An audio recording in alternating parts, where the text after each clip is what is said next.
We should be back live. Yeah, there we go.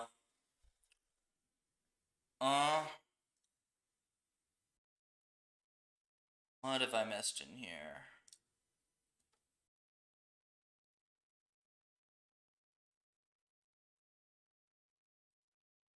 Cool.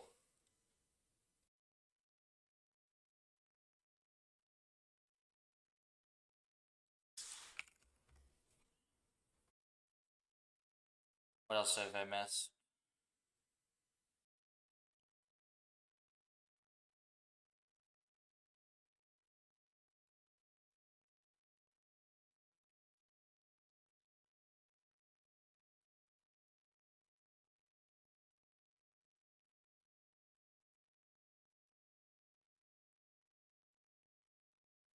Oh, cool.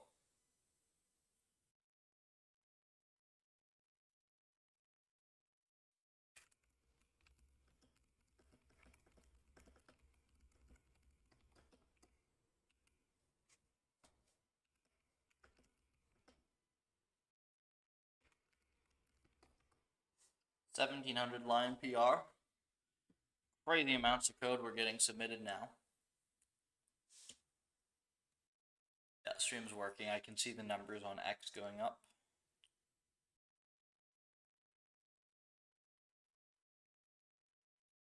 Are these still down?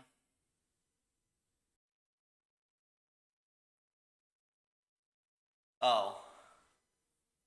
I'll tell you what I'm gonna do. I'm gonna run downstairs and boot the 2 boxes, and then we'll do.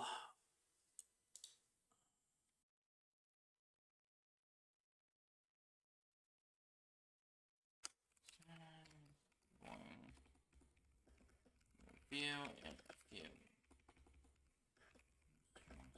Reboot boxes on stream now. Perfect. Alright, I'll be right back. I'm just gonna go reboot the boxes and we'll be good.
Okay.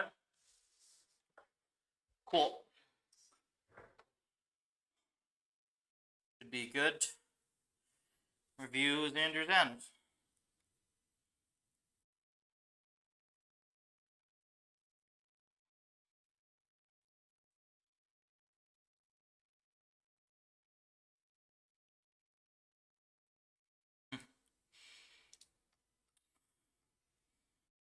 Okay.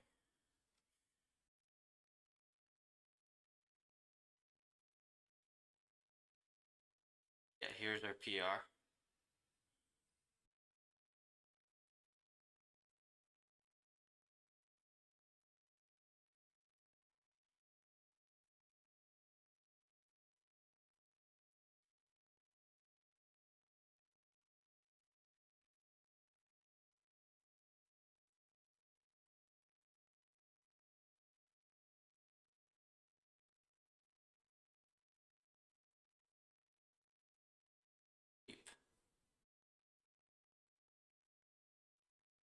Okay. So I can just do start a review. Environment episode return. Let's see where I put the mic. Be a little better. Because I have the mic up here. Really, it should be like here. But then it's in frame. Maybe we'll just put it up like that. That would be decent.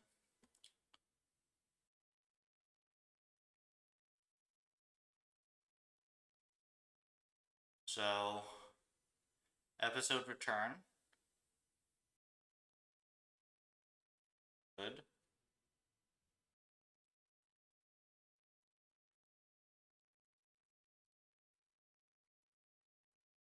Do I use uniform for learning rate?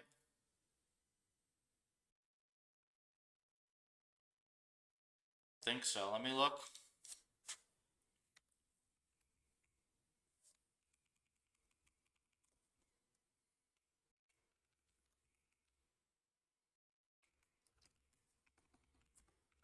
Felt that for now.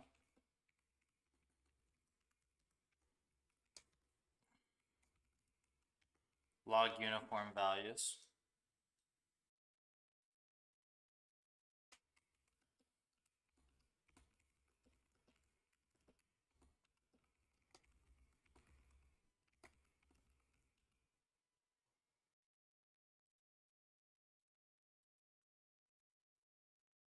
Flip coefficient. I think.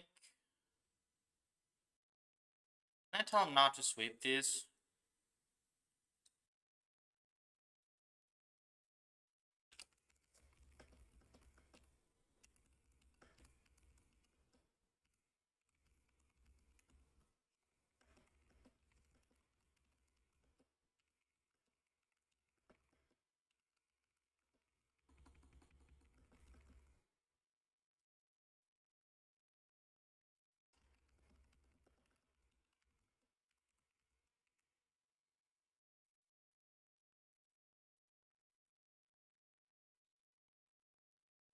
Yeah, so like the custom, I think he misunderstood.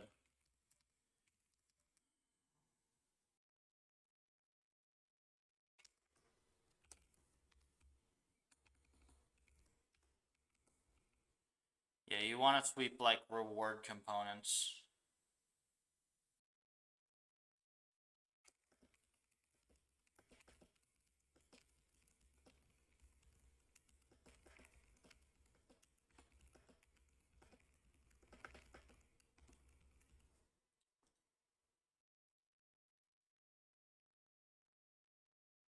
It's good. Architecture is nuts. Yep.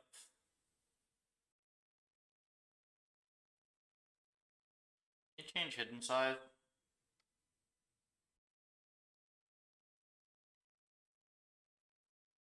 Yeah, so this is still crazy. So let's see.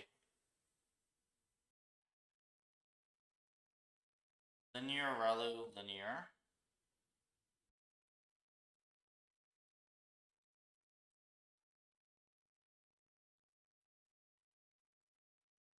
Yeah, you dramatically overcomplicated this.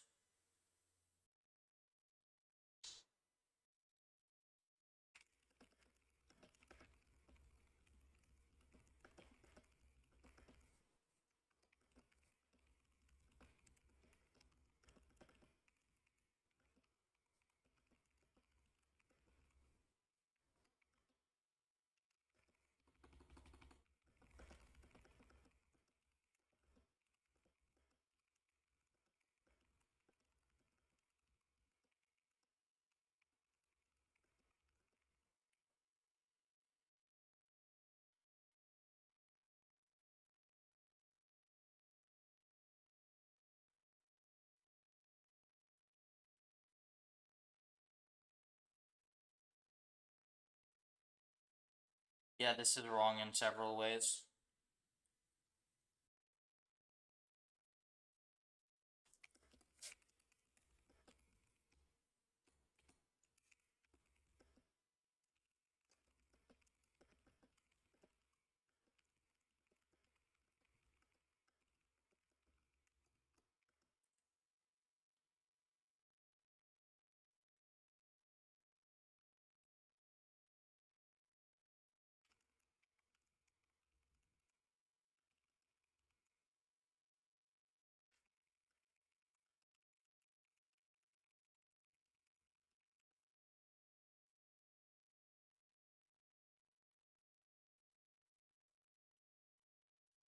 This is crazy. Very good.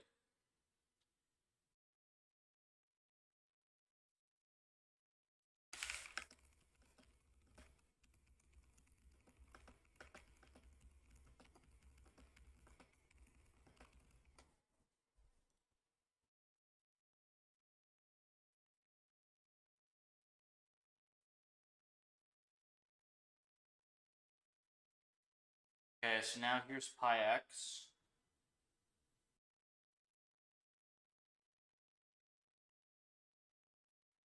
I'm not gonna ding him for this, because technically, yeah. I don't really bother checking my calyx, because, like,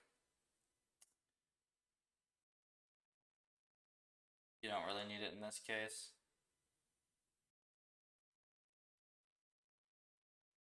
And let's see.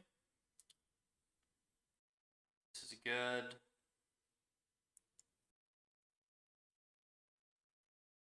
Probably tweet that I'm doing this.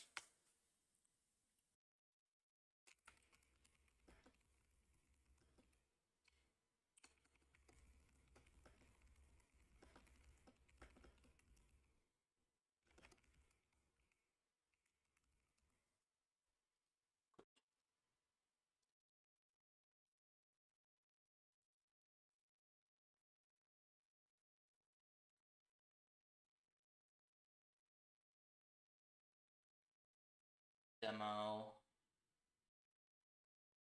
Fine. Human control mode.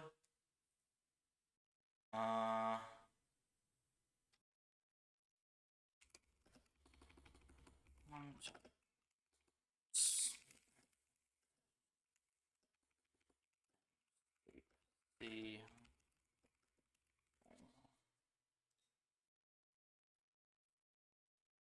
other than that, this is fine. Oh, he doesn't have.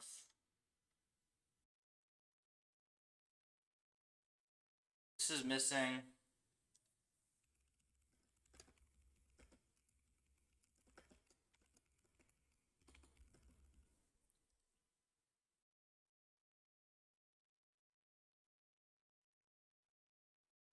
We'll do this one last because it's a big file.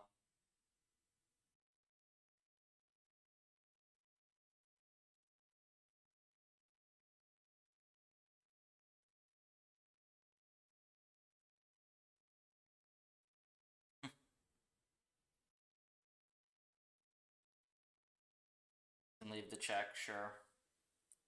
I think they're kind of silly, but sure.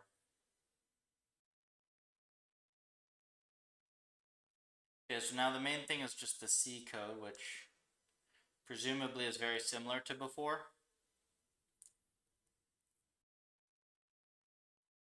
Okay, so the start of this is some constants. And then this is just my log buffer code. People can copy in. Struct entity. Presence.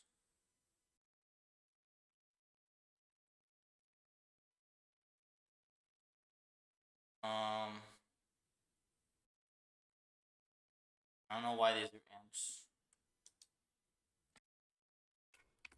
My rules.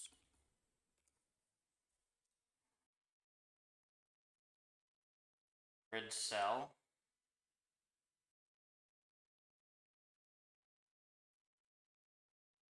Oh.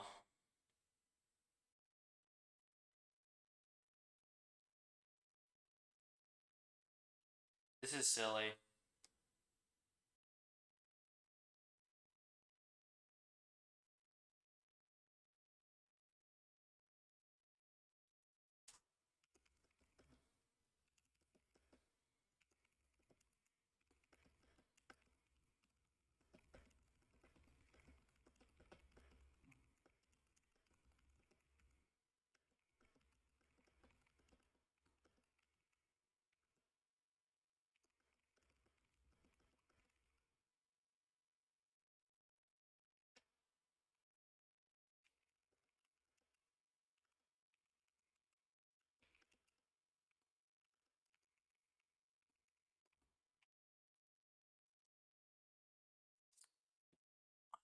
Camera?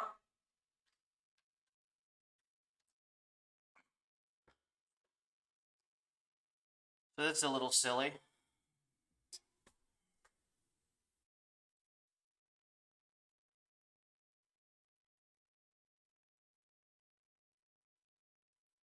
This is fine.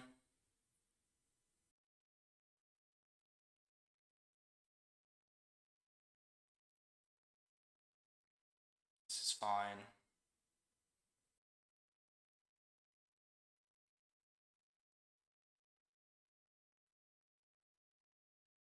Okay.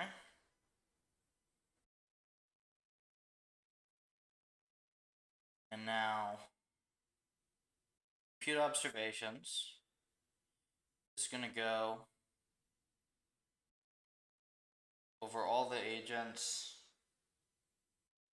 Okay, so this is an entity format, and fine. If you're gonna do it this way, fine. Local crop version. Wait, what?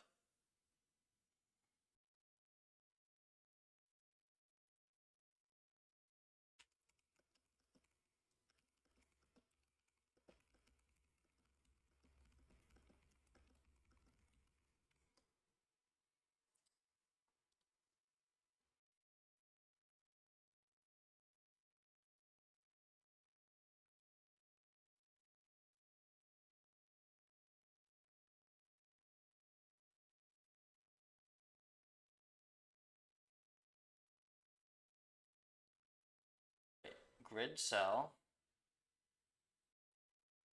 Oh, that's really weird.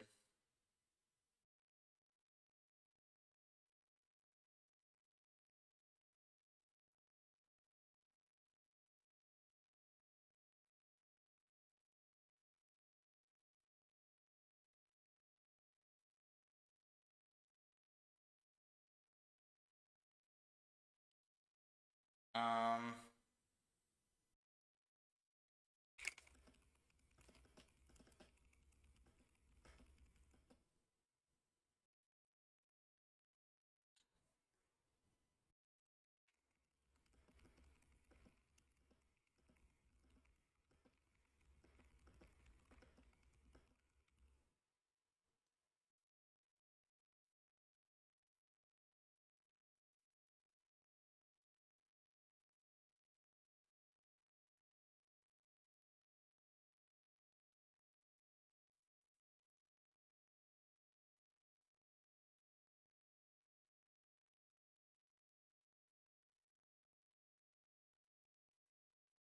current grid cell.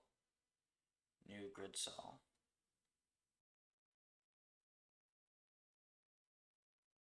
Okay, so this is fine. And then if it's empty,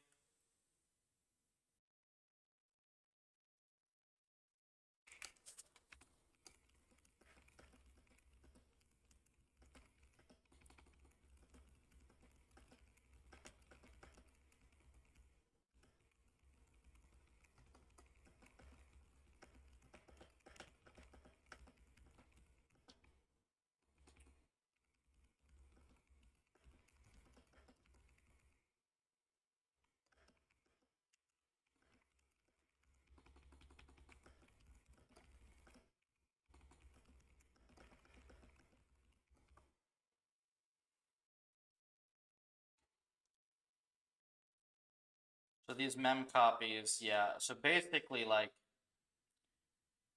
this is more complicated than it needs to be because of the choice of data structures. This is why having a good grasp on like basic data structures and stuff is very, very important, because if you pick the wrong ones, then you end up with a whole bunch of extra stuff, right? Like, yeah.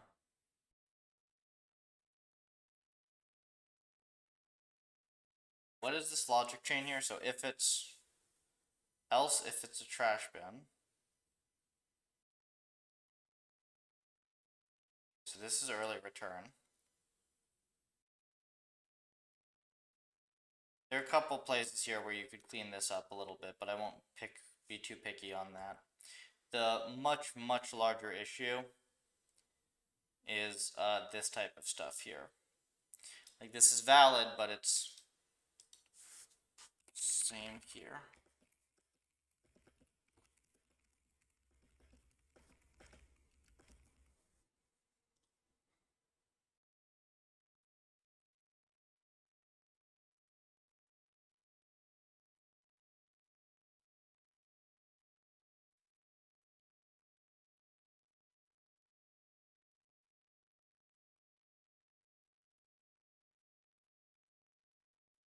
Zero is the grid.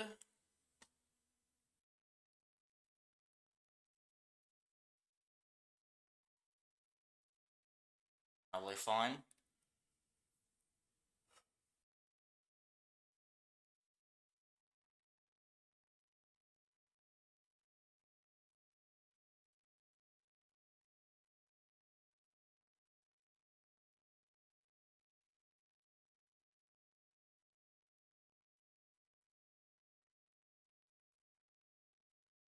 Let me see if I look here, so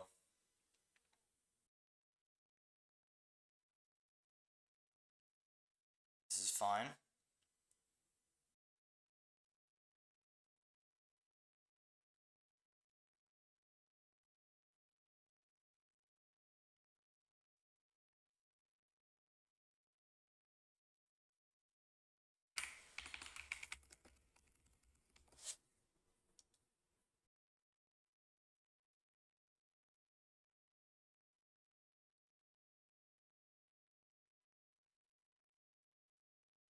Okay, so we have renderer.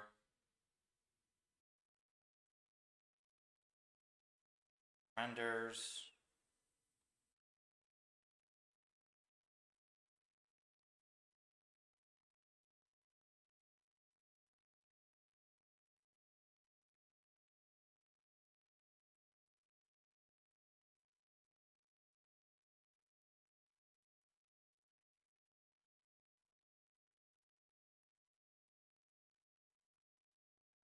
Okay, so he's drawing stuff a little differently.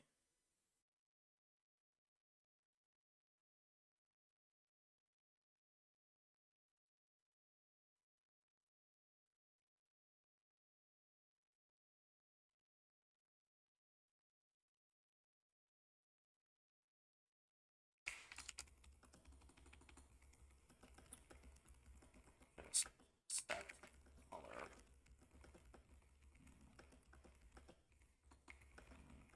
One ball.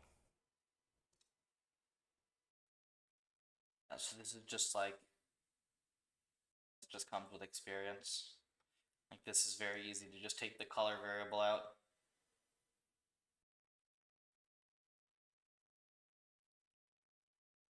Cool. Definitely some stuff to be improved. There have been improvements since last time for sure. Definitely more way to go. But, you know, decent progress overall, I'd say. Biggest thing is just like understanding how and why you're picking data structures. And then on the neural net side, I can tell a few things aren't clicking. What you want here, there's kind of two different network architectures that make sense for this. One is an entity style network architecture in which you have, let's say that there are 10 entities in the scene. Then you're going to get data for those 10 entities.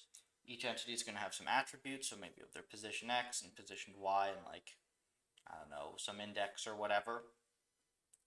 And then what you would do is you'd reshape that data in the forward pass of the network, and you would apply the same forward pass layer separately to each entity. and then probably do some like attention mechanism or pooling across them so that you get the idea is that the structure of the network is independently applied to each entity that you can see. That's one option. The other option, which I think is generally simpler for this type of end, is just to do a tile crop representation. So you just represent nearby data into tiles, bucket it into tiles, and then you just have a very small convnet on top of that. Like a typical representation I'll use is, say, an 11 by 11 crop of nearby tiles. I'll put that into a 2-layer convnet, and then that's a very nice representation that you can run a million steps per second network on, including an LSTM. So a few fundamentals there to work on. But yeah, good progress overall. I think I'll wait for Xander to watch this segment and reply to some of these things, and I'll probably chat with him on stream or on Discord, and then we can get this merged. Even at max volume, sound isn't that high in my headset. Is this better? I hope it was audible, at the very least. Is this better? Yes, audible, just low. Is it still low?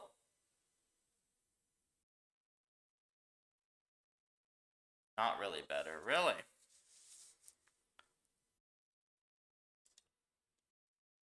Well, what? It switched my freaking microphone.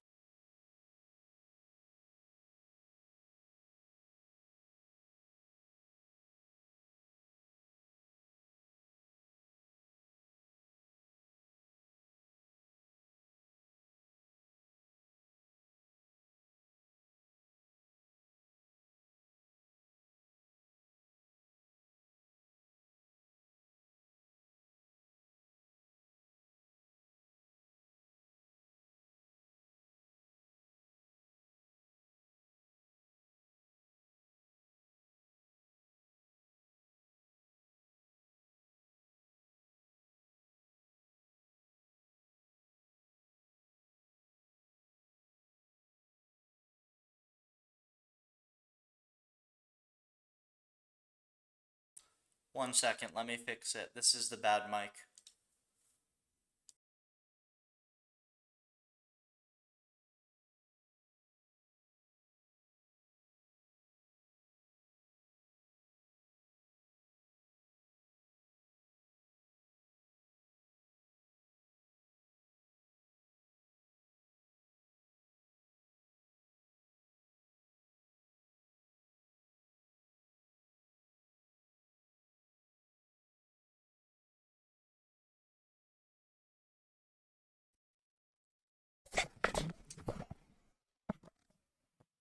So for some reason it's using this microphone. I have no idea why. And my expensive, nice microphone isn't working. I love drivers. Drivers are just the best thing ever, especially on Linux. Yeah, but this is just like the random headset mic. That's so obnoxious. Like, I don't know why that is. Is it the compressor being weird? Hold on.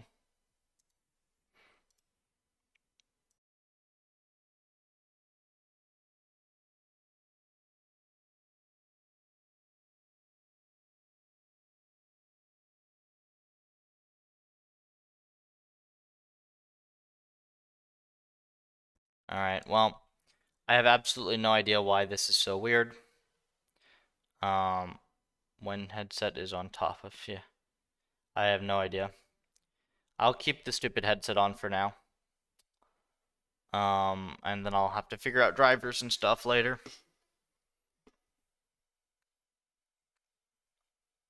This is a really nice headset, by the way. I really like this. This is they weren't making them like this for a while. Like, they didn't have the retractable mic in them for a while. This is so much better. They look kind of silly, but whatever.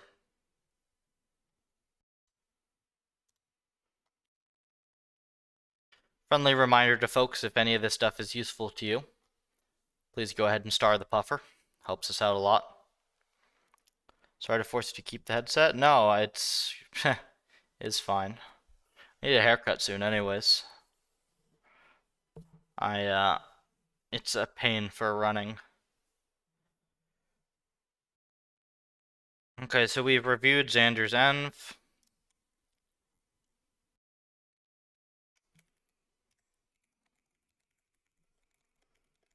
Latest font. Added some comments as well. And discuss. Never.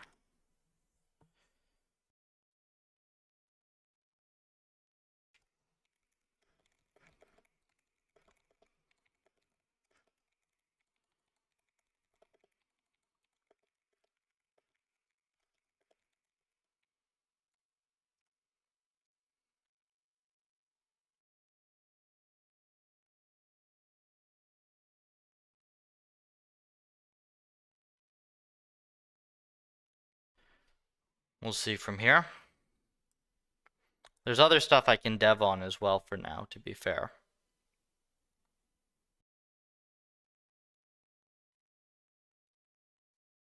And actually it does involve, I've got two different things to check vectorization.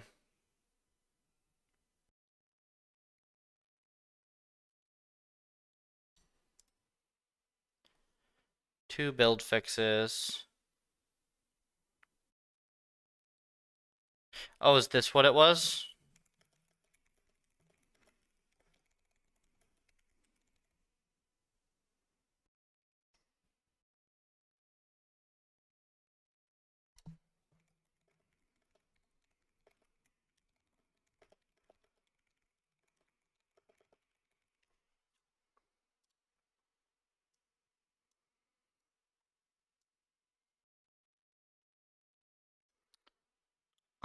So Bet's environments, he's gonna want to be around in person for the review. I have some other stuff I could do right now, but I will open it up briefly to this stream in case anybody has questions or stuff that they would like help getting started on onboarding and whatnot. If not, I have a couple things I can dev live here on just some wrappers. Like one thing people have been asking for is a way to run multiple Puffer Ocean environments on the same process without having to write the loop yourself in C as an option.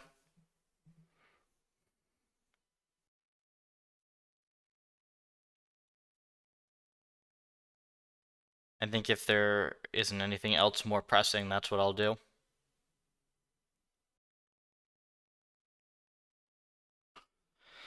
I guess there's also build system issues, but I think we'll do this for now because I don't have a repro on those. Let's do this. Okay.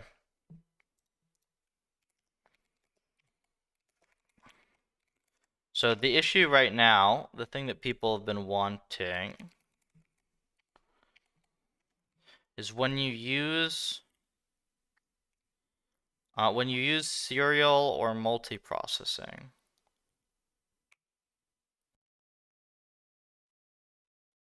Where is it? I think it actually does work for serial.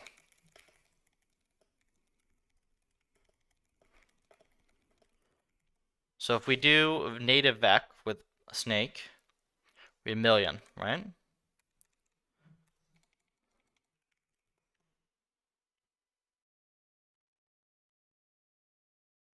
Okay, so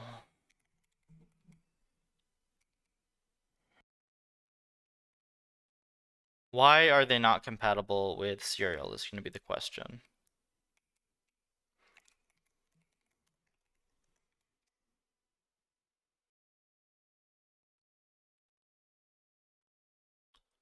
Seems like it runs, but I'm not getting any stats back.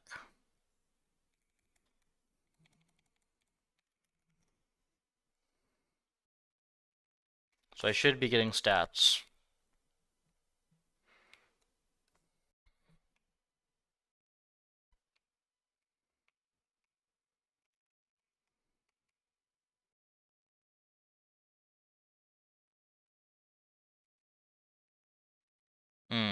Okay, so there is some substantial amount of change here. M's handle their own data buffers.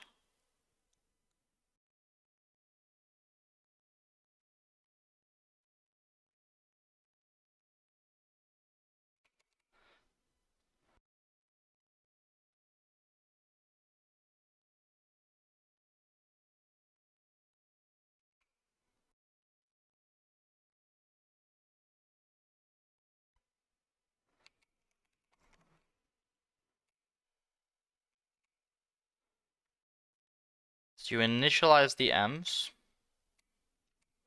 right here, right? And then, oh, I just have to fix the way data buffers get set. M.buff. Is there a reason that you can't do just m.observations and stuff directly?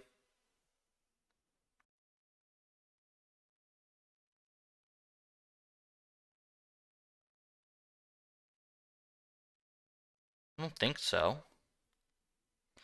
This is a big change, but I think I could do it.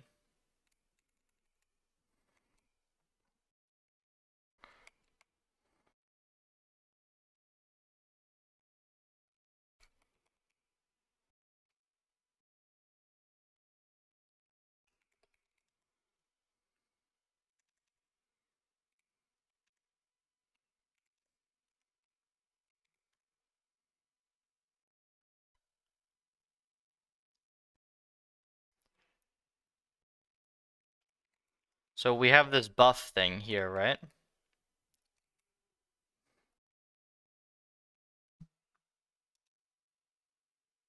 Okay, issue with box duty, that about tracks.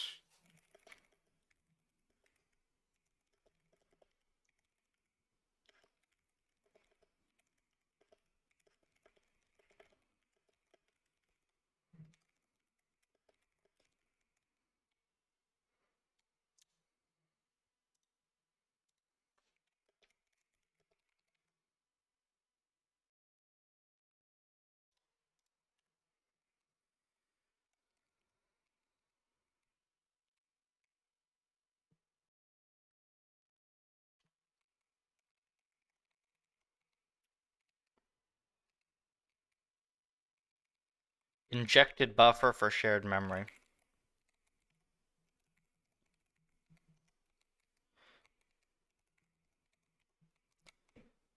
I think we can just add... I think I can just add this buff keyword arg, right?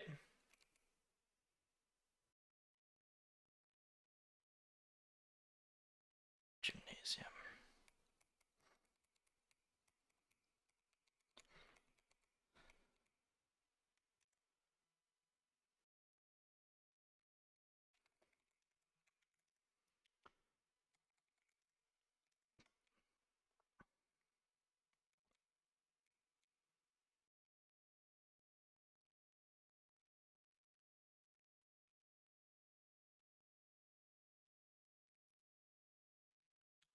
Can I make these environments? I don't think I can make them a puffer env like this directly, right?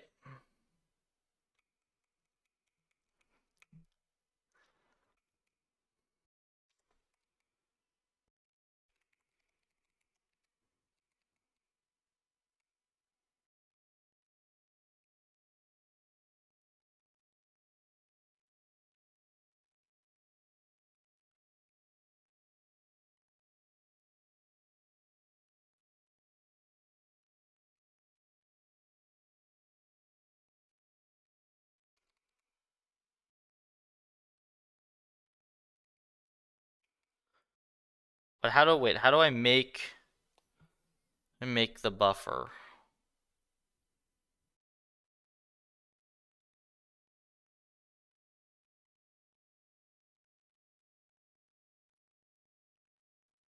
Oh, okay, so this gets called at the end.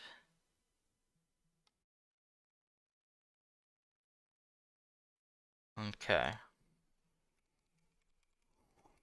So I'm doing something a little tricky now, let me explain.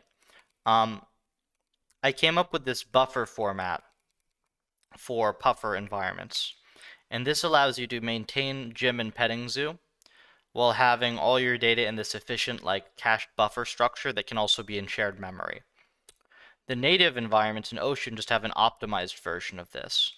But the code looks a little different, so I'm trying to see if I can make the vectorization work more cleanly, such that you can have like multiple puffer M's, like multiple ocean M's for process if you want to do that for whatever reason. It would mean that like you wouldn't have to write vectorized stuff in necessarily with puffer env. Um, you'd just be able to have multiprocessing do that portion of the loop, and it makes it easier for some people, plus this has been a request as well. So that's why stuff gets a little slow until I figure out how I want to do stuff. I mean, I think it's gotta be like this, though. And then what you do is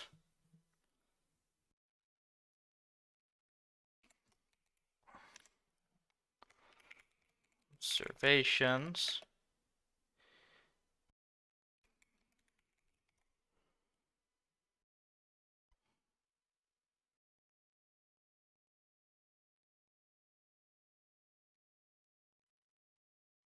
Num agents.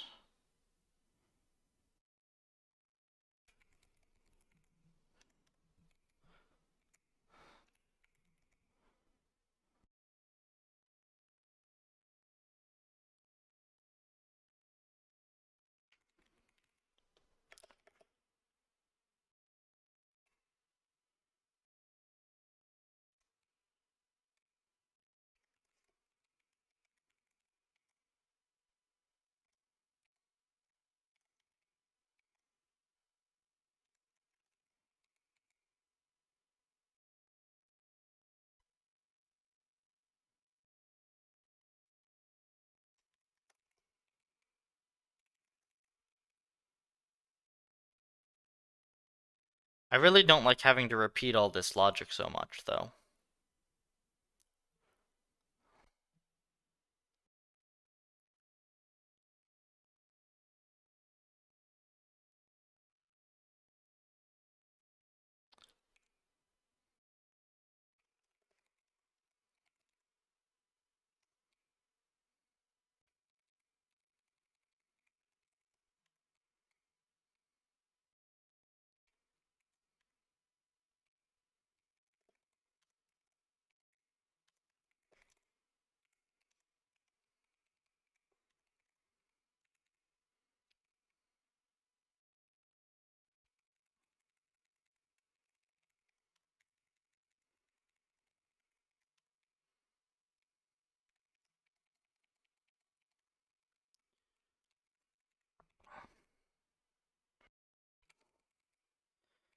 Okay, action space.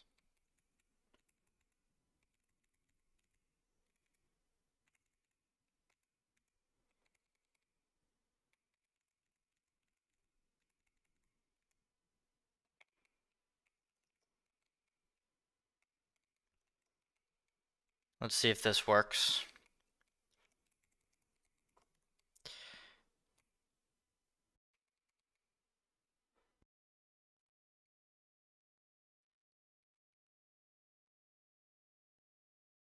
Emulate. You don't actually need this.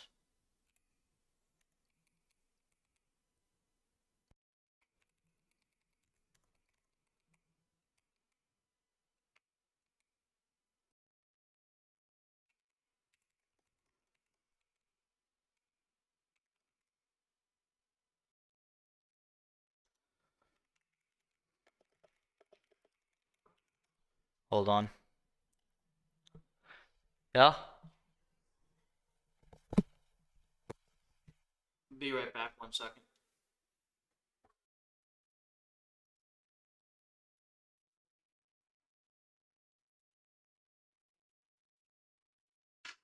Right here, I'm on stream here.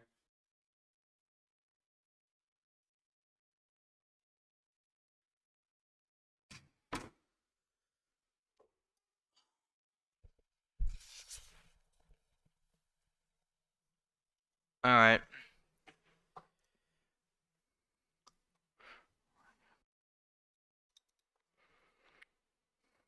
Except.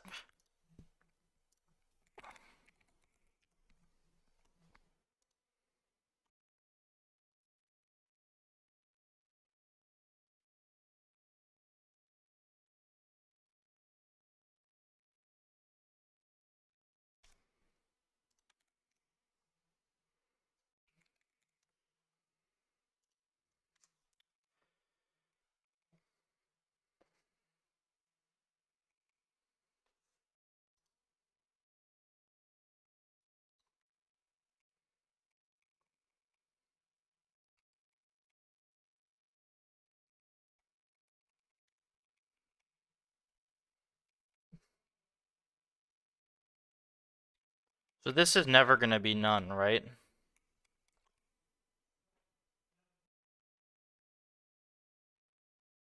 This is never going to be none, right? If I just do.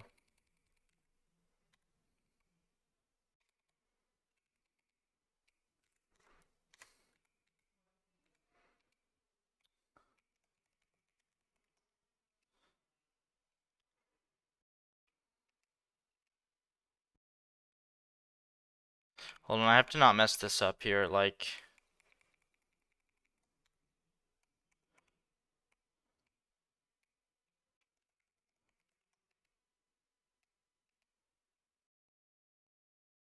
Yeah, something screwy here. So make buffer.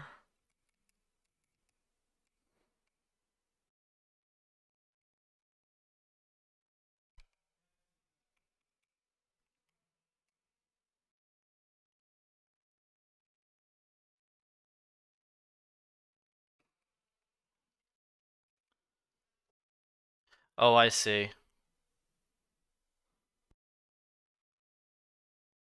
This is a little tricky. So you have the array D type and you have the struct D type.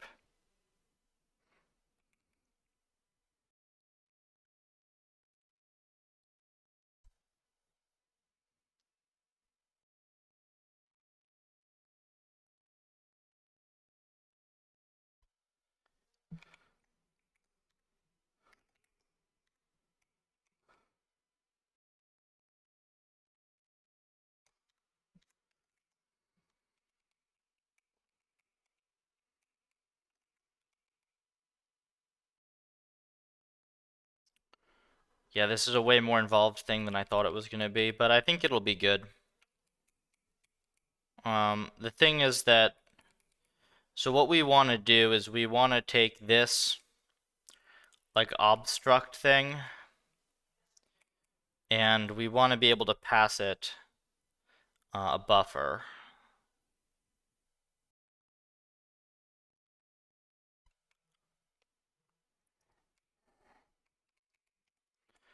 Else.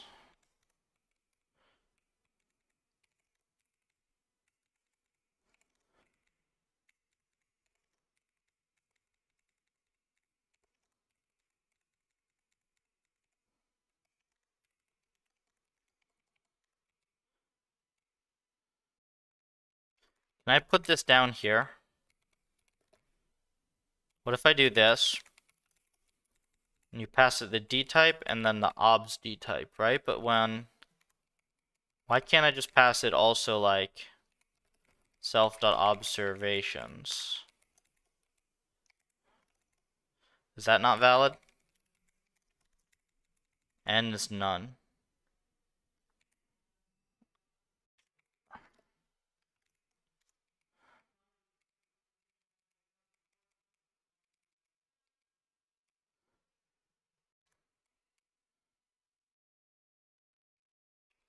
This will just be struct, I guess.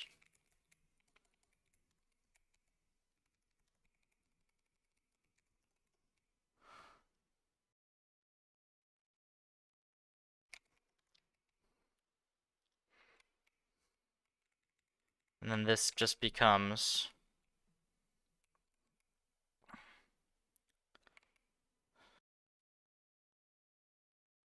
is obs emulated. This is like a particularly tricky piece of code.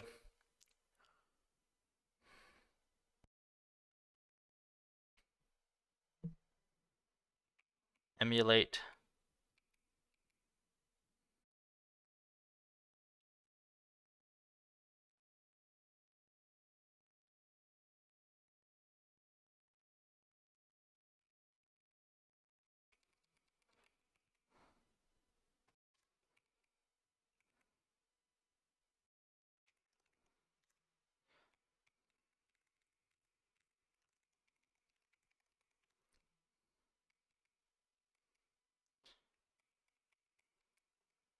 View.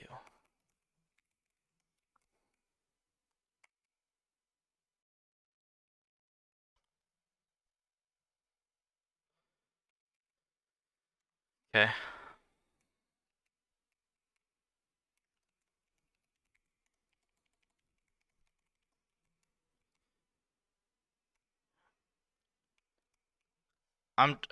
Let me see if I can clarify what I'm trying to do here. So, the initial thing that made PufferLib, really that put PufferLib on the map, is this kind of clever piece of code that allows us to handle environments with really whatever observation and action shapes that we want. And it allows you to do this, and it's like compatible with everything. And basically, it's just a clever way of flattening everything and then unflattening it just in time before you need it. Doing that is not that hard. Doing that without incurring a whole bunch of redundant data copies is a little hard.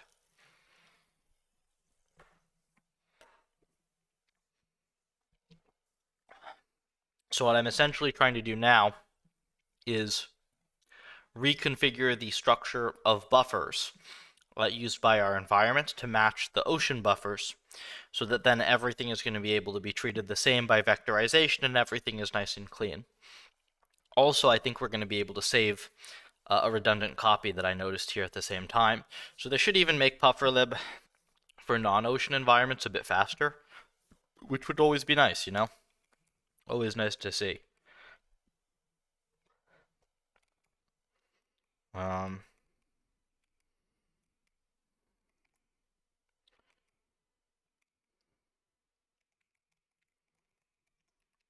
so this doesn't even get called anywhere.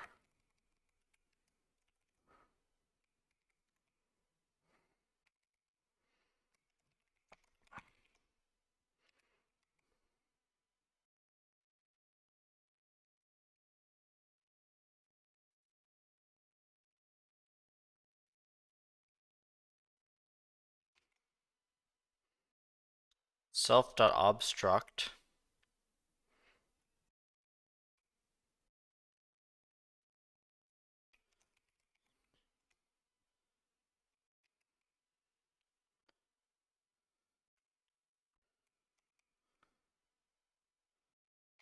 So I don't think I need this at all.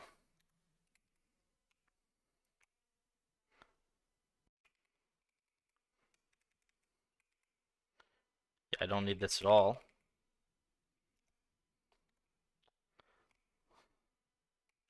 So it does actually, I think it does get simpler.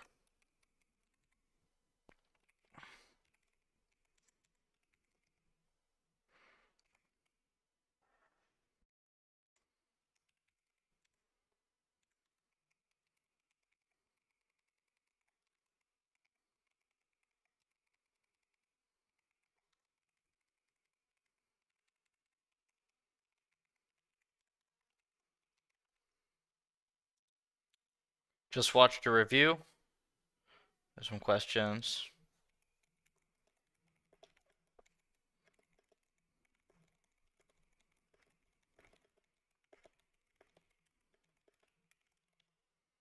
Cool.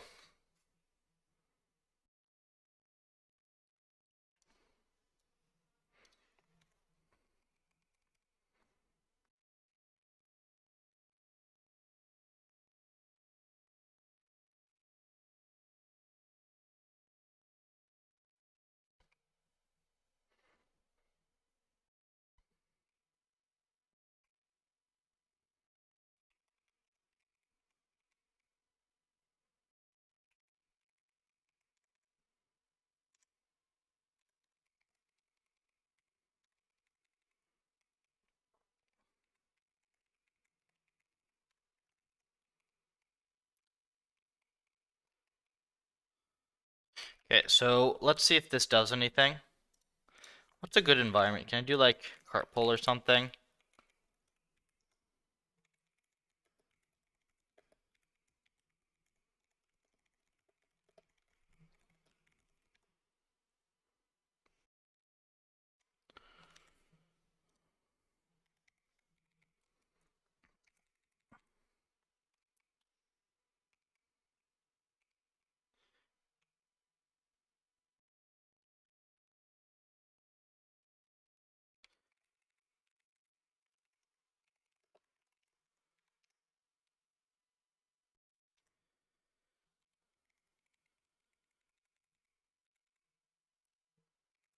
No star here.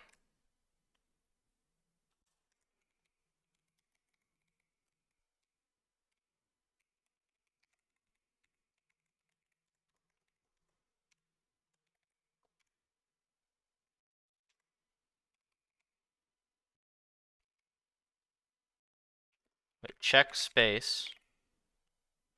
This ob.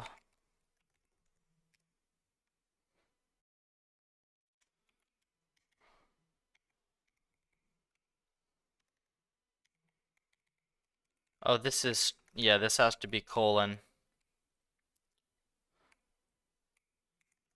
This.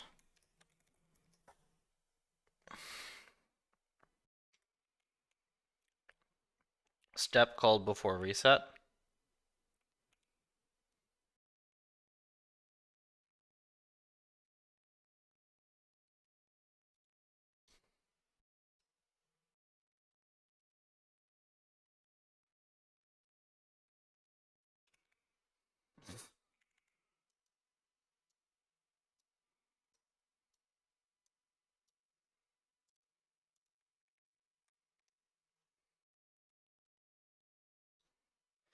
Dude, what did you do?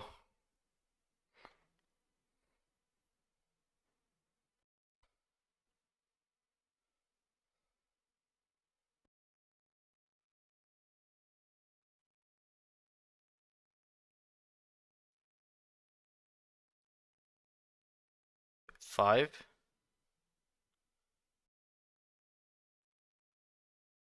Did he just commit his system's numbers?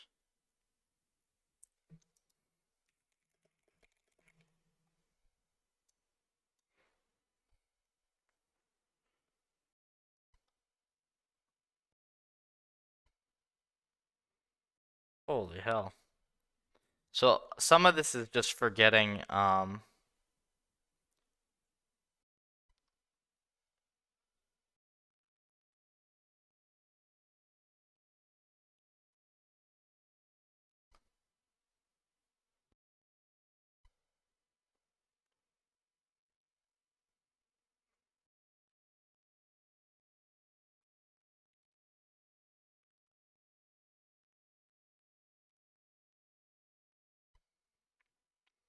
he can't possibly have made all these changes, right? Like something, he merged like some different thing.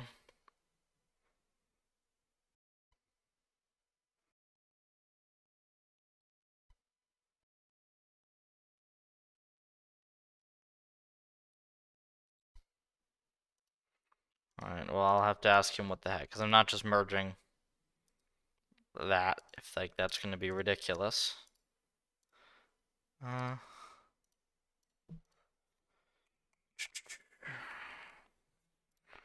why is this not call reset?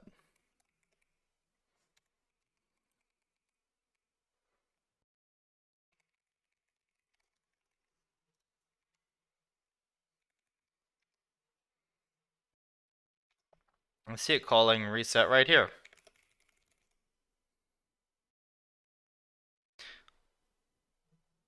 This should give you a good idea of the quality of the gem code, by the way.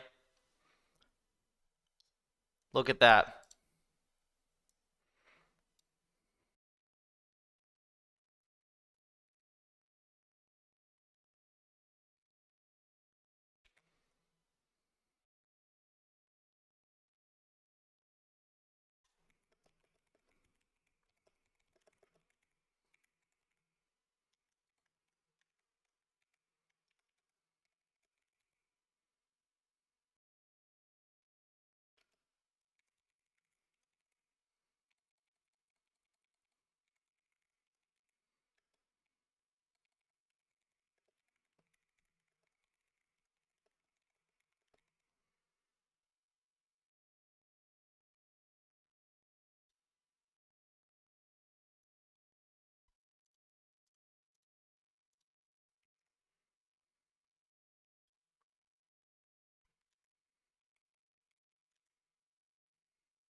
But why does reset not get called? Like, should be getting called, right?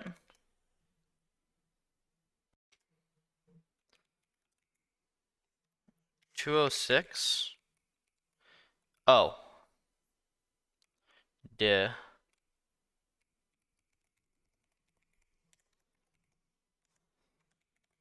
My bad.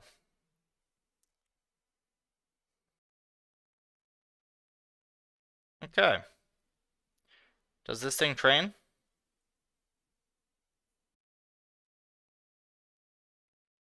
Doesn't appear to. So let's see what we broke.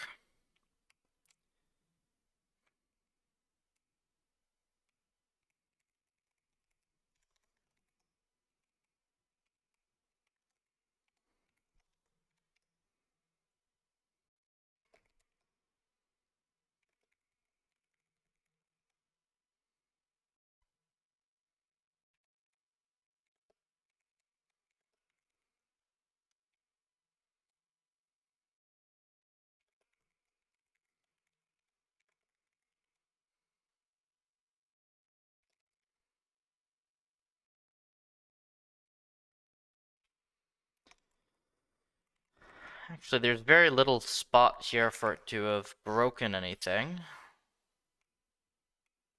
What could I have messed up?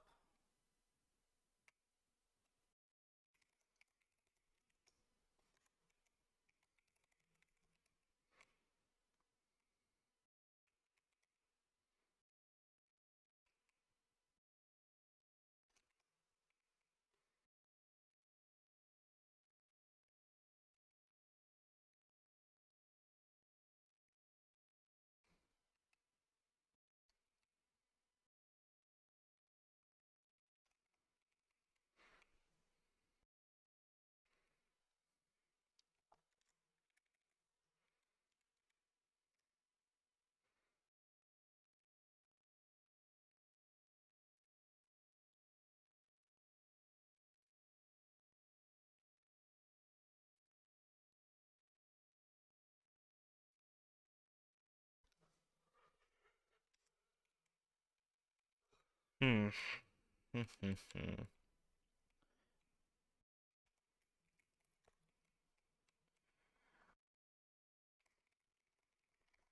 See what happens to action.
No, we're truncated.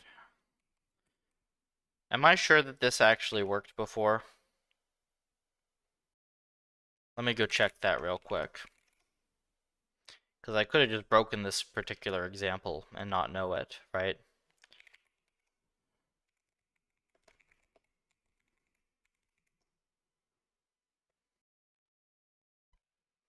Let's just double check that.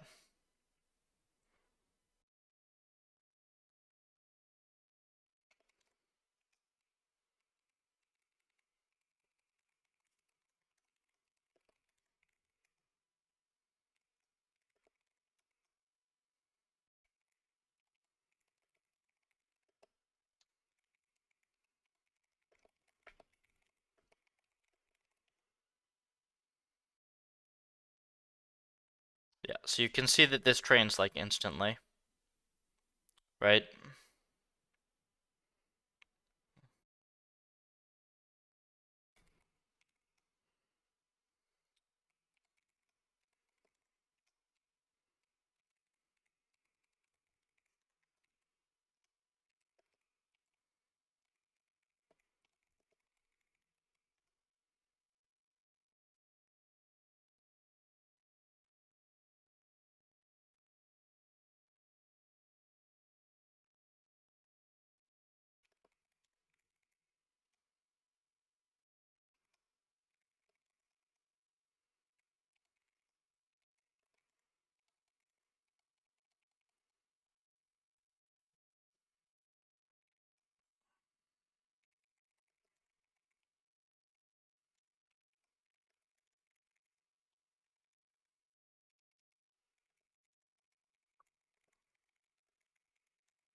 Okay, so I'm assuming some of the... Oh, you know what it is? I'm dumb. I'm just dumb.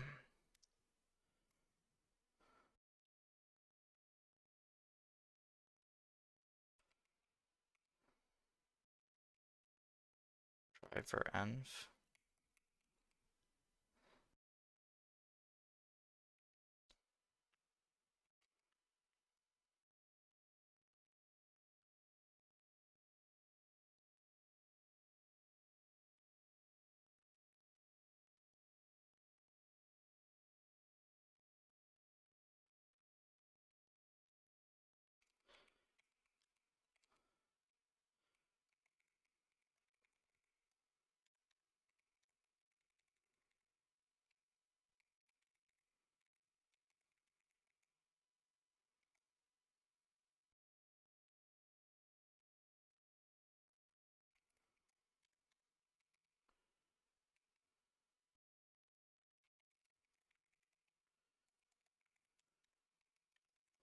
Cool, so here's our driver env. And then we'll do our buffer.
So we have buffers equal to this. Self.ems.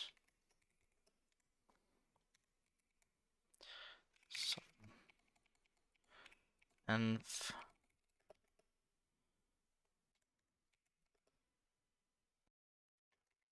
When you live program, how do you stop chat from derailing you? I just don't. I mean, it's like, it's usually people asking me stuff about like how to contribute to PufferLib and stuff, so that's part of the job. You know, it's a community project. Half of 2.0 was written by contributors, and we have like another 5,000 lines of code by contributors in progress. I mean, at some point, people just start writing things faster than I can.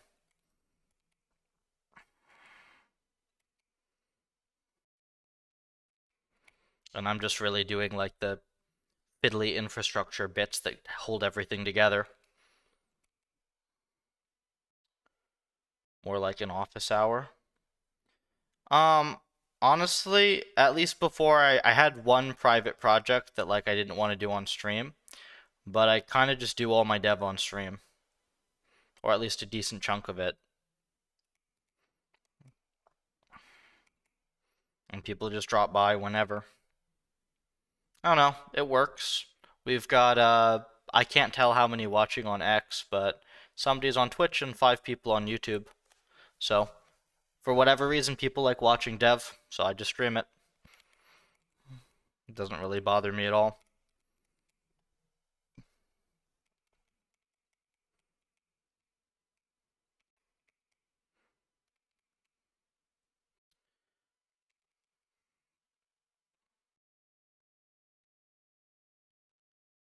Can I pass slices here? I think I have to do slices, right? So if I do like buff I equals namespace,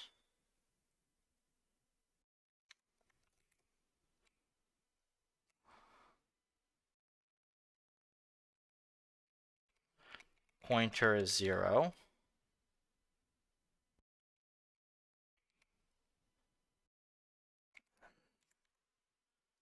Agents per.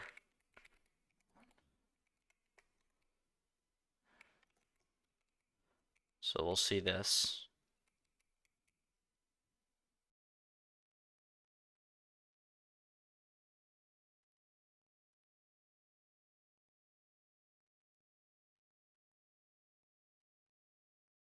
It's kind of sketchy the way I have this at the moment.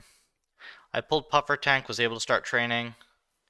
So you can break out max sync. Is there a way to render env output directly to a set of images? I have something that'll probably work for that.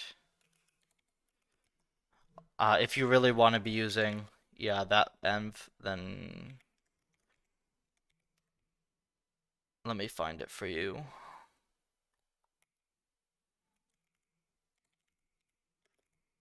So if you run the eval, you see we have a little piece of code for this where we save GIFs. And all I do is I grab frames from here. Does that natively? That works. We don't usually save like images during training, just because it tends to just clog up WANDB. Like you end up just very, very quickly generating like hundreds of gigabytes worth of image logs if you're not careful. It's a good thing to do, to be fair, so we probably should do this more often, but what we typically will do is we'll just evaluate checkpoints, and our checkpoint eval script does have the option to save GIFs. So like all the demo GIFs that you see me posting, they mostly come from here. Checkpoint eval, yeah. We should probably have more stuff done during training. It's tricky because like when you have these really long training runs, you kind of want to do like, I guess we could try to like estimate like one GIF per 10 minutes or something. It's tricky to get right. It's very easy to like overwhelm stuff with data. I mean, in Puffer now we do like 100 billion step training runs. So how many GIFs do you want to save over that, right?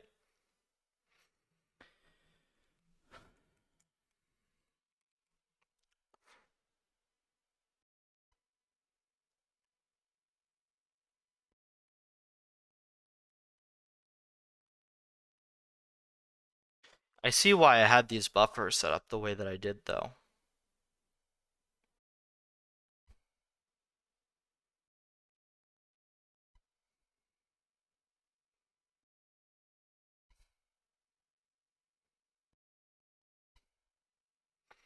How to do this in Ocean?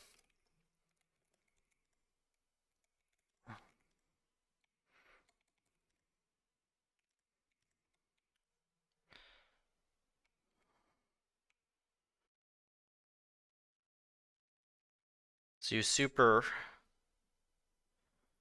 init with the buffer. But then how do you know what to pass in?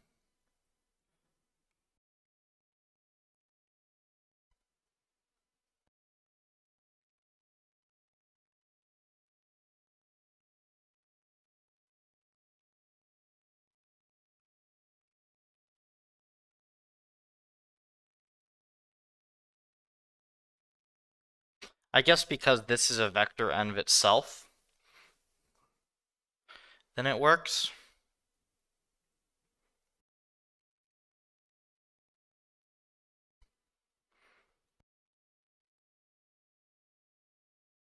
So obnoxiously tricky.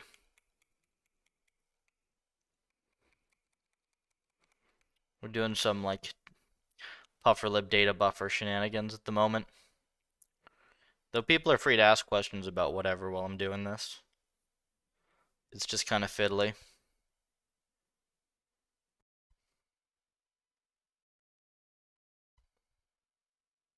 I've got like a chicken and the egg problem going on here. Where it's like I need the buffer to populate the env, but I need the env to know the size of the buffer.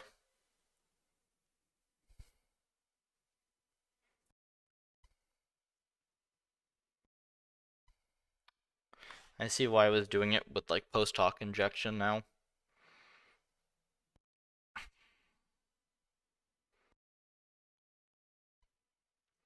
It's so janky though. Well, I guess for now what I can do is I can just like assume I can just do like self.driver env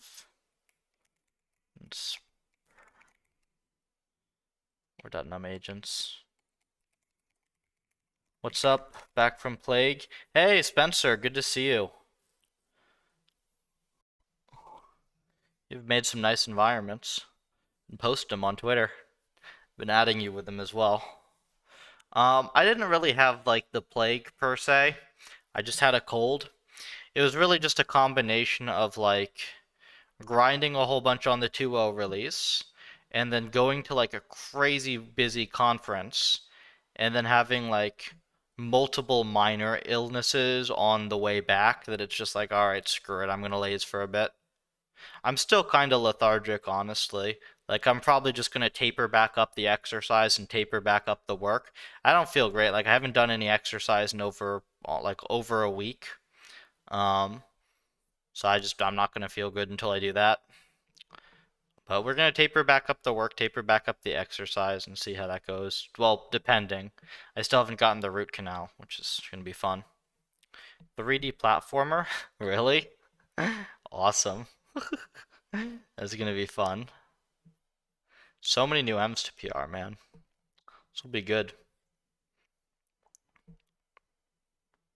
I showed the robot warehouse M to a company at NeurIPS and they liked it, by the way. Obviously very simple, but I don't know, putting feelers out.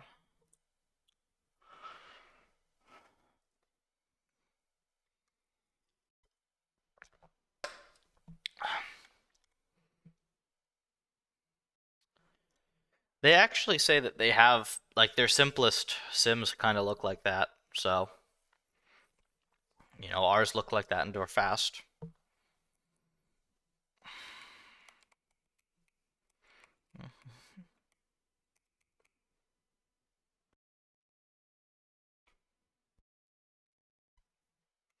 Yeah, so the way we're gonna do this is we're just gonna do observations. Try like one agent world building and one to solve. Oh, that's what you meant. Oof, oof, oof. That is hard. That is hard.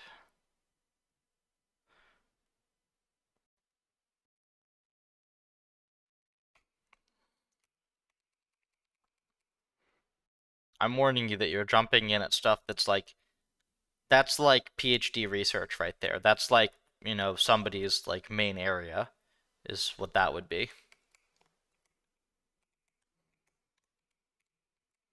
You can do it, which might be tricky.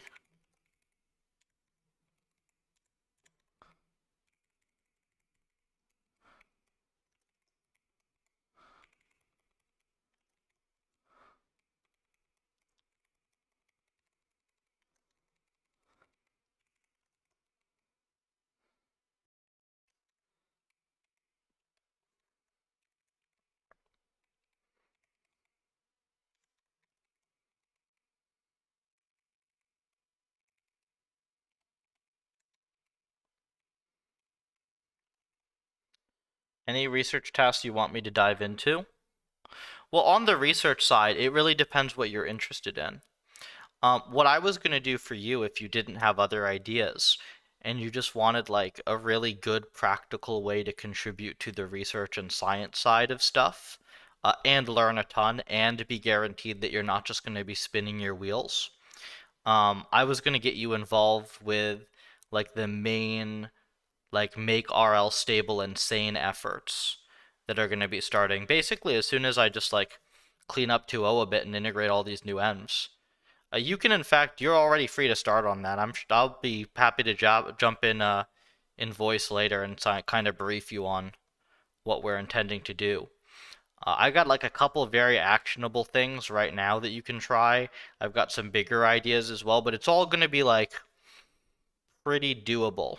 Um, yeah.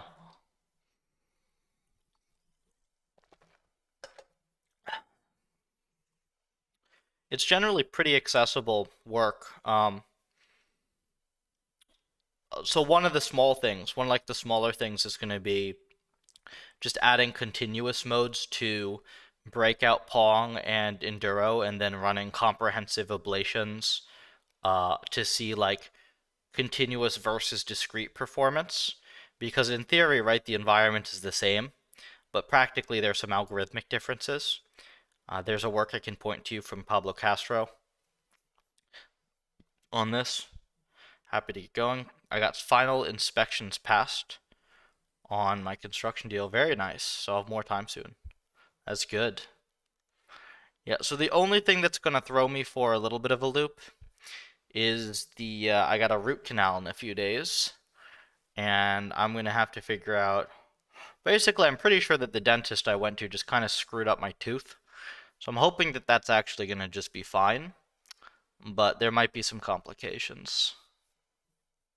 I had like a stupid dentist that just like they took the x-rays, they started drilling my tooth, and then they went, oops, we actually can't drill this one. This one needs a root canal. Ridiculous.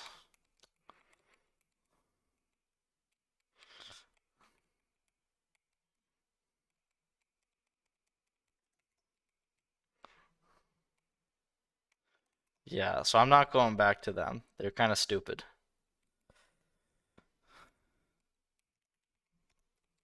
Yeah, no.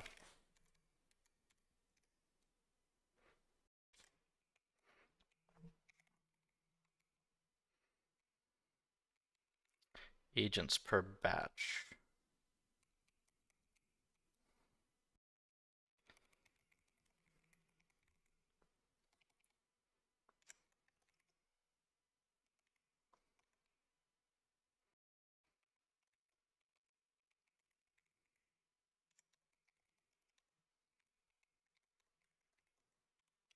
Voice later, otherwise kind of crazy. Yeah, no worries. So, I mean, if you just want like the brief version of it,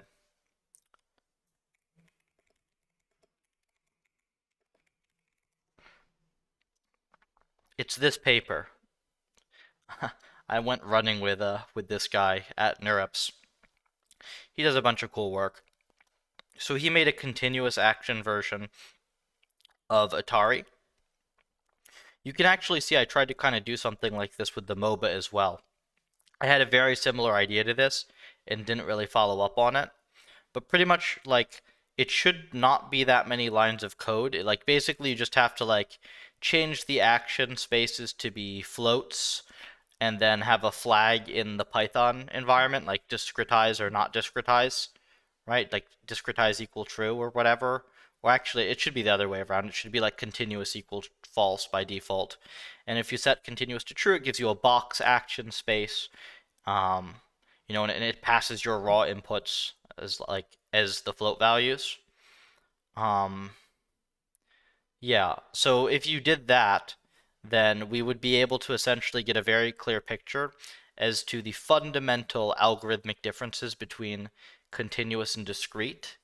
And that's like a pretty big area for, like, it's like a pretty likely area where things are screwy in RL right now. So that's like one of many, many, many things that we're going to be doing for like 2.0 on to fix RL. but that's like a pretty quick and actionable one. Because they didn't run hyperparameter sweeps. Like, they didn't run hyperparameter sweeps on this work at all. So we have, full hyperparam sweeps that we can do because our M's are actually fast, right? Yeah.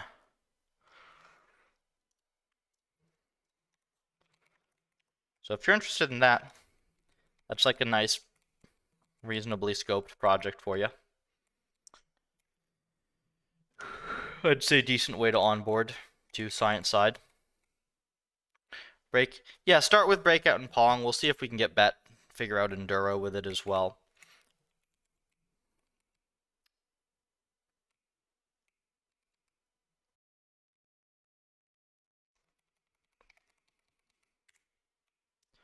Want to play with 3DM? Yeah, those are cool. Did you see the like RoboCup or whatever it was? The soccer type env from Nev in the chat. I'm not touching. Yeah, I got to do a code review for him. He's got a lot of code in there.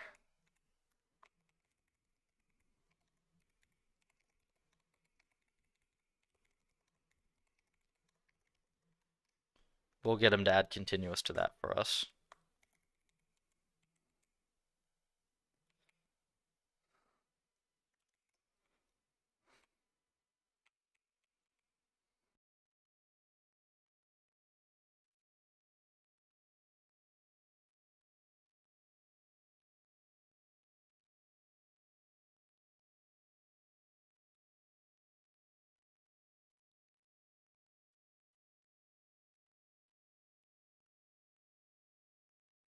Native or was bind? I thought it was native, yeah, because I saw him like developing it over time, right? He posted a bunch of different versions, didn't he?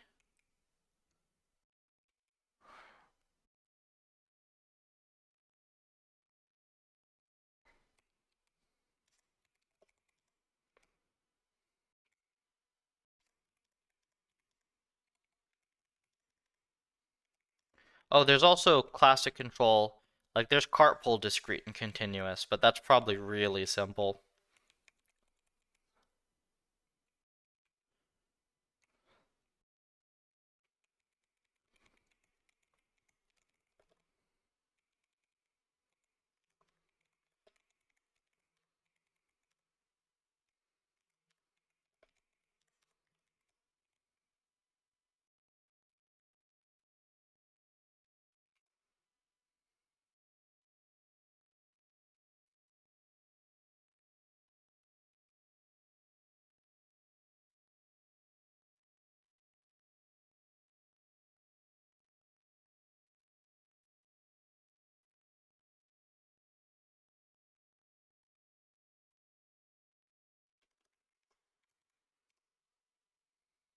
Gonna hop off and link up later.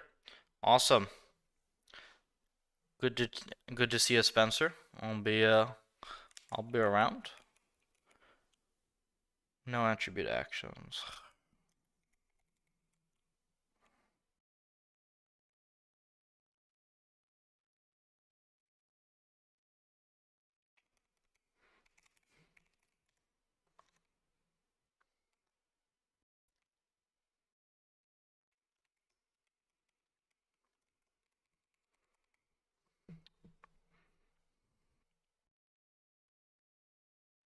I really don't like the way that this is going here. Because you have to add buff now to all the make functions.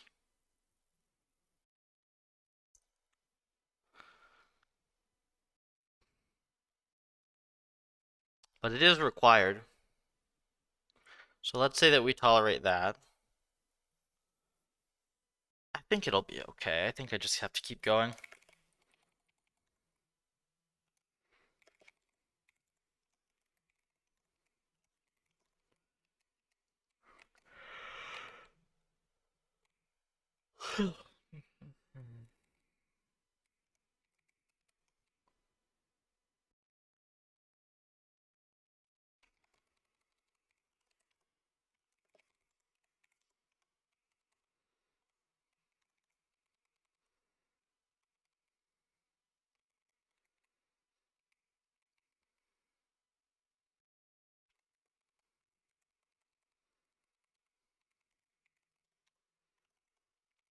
There we go.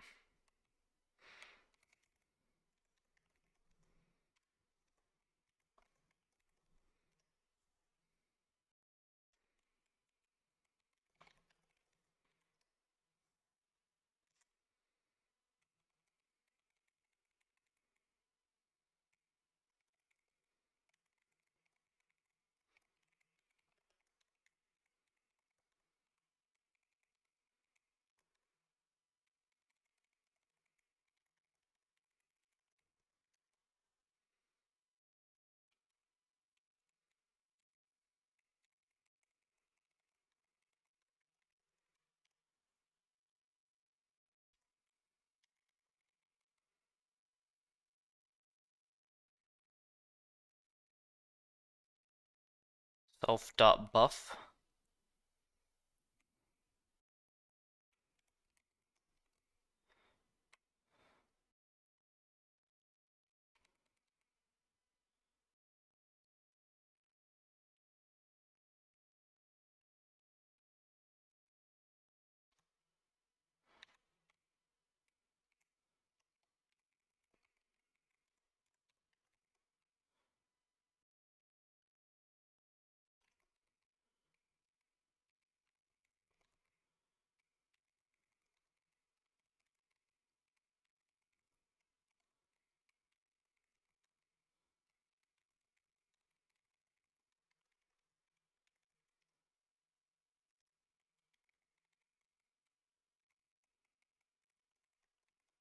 I don't know anything about Docker, but once bash docker sh test, how can I use demo.py? So right here, this is the puffer tank. Like after you clone the Docker, it'll take a second to, well, it'll take a while to install the first time, but then it'll be fast thereafter.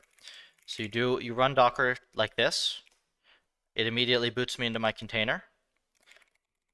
I'm gonna PufferLib, puffer snake, mode train, vec, native, whatever. And did I break anything? Yeah, no. So this still works even on my messy local dev. So you should be able to get this directly from the container. Make sure that you got the new container though, because make sure that you have the 201, because I just fixed earlier today, this morning, the container repo was on the 10 branch, and I had to bump it to the 20 branch. So make sure that you have 20 of Puffer Tank.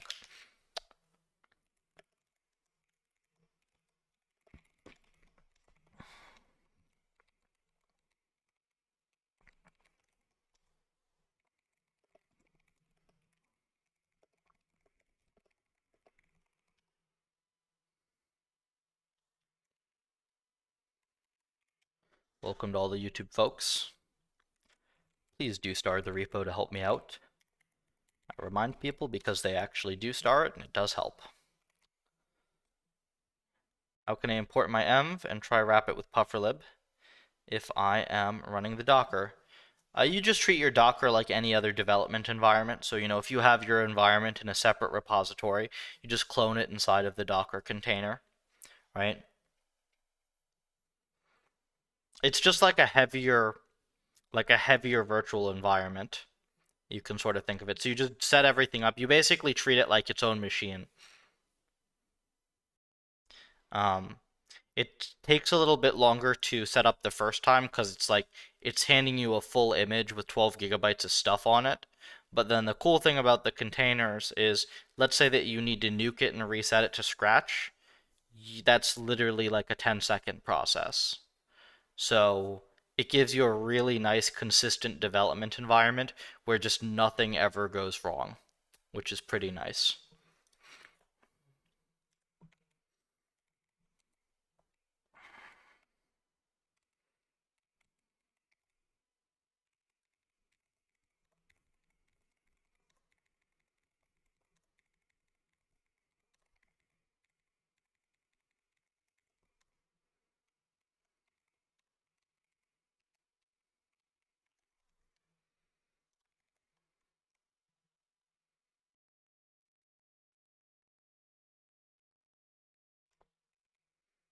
Still not working.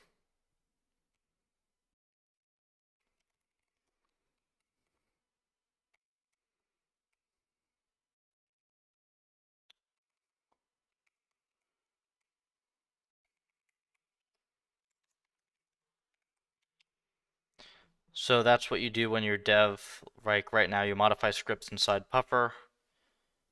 And yeah, I'm testing. So anytime you see the little pufferfish prompt on my screen, that's because I'm inside of the container. I do basically all my development in containers. I'm on a Linux desktop, and I'm still doing my development inside of containers because it means I never mess up. Like, I never mess up my base operating system, right? Everything that I mess with is confined to the container. So it's very easy to keep all your systems clean. And the really nice thing about this is if you decide to start contributing to PufferLib, and let's say that we decide to give you cluster access, you literally just get booted right into a Puffer tank instance on one of our desktops. It's the identical setup locally and on the servers. There's cart pull fixed. So this design actually does work.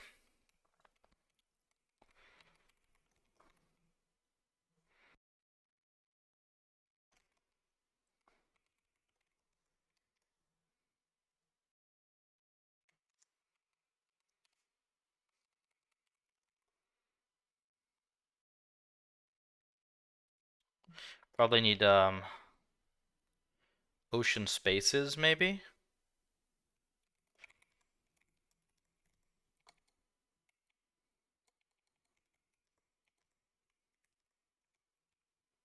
Yeah, these are gymnasium maps.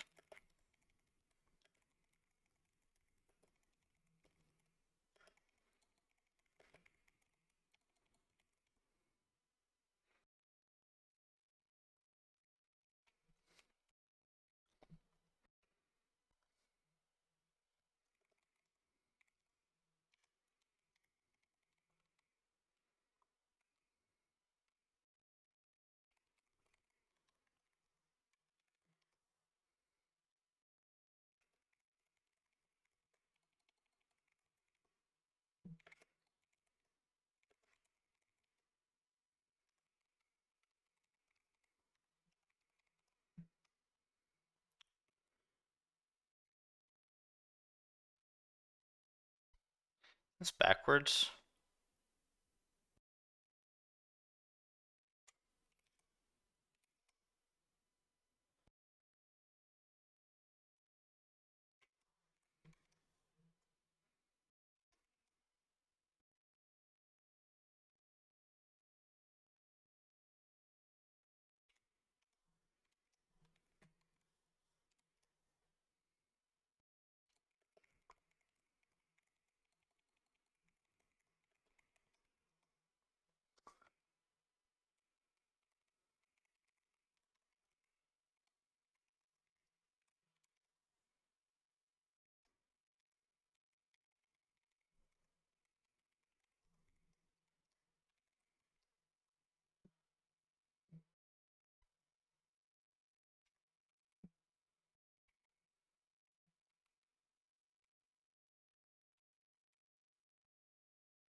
Oh, it's because it's getting imported from the extensions, isn't it?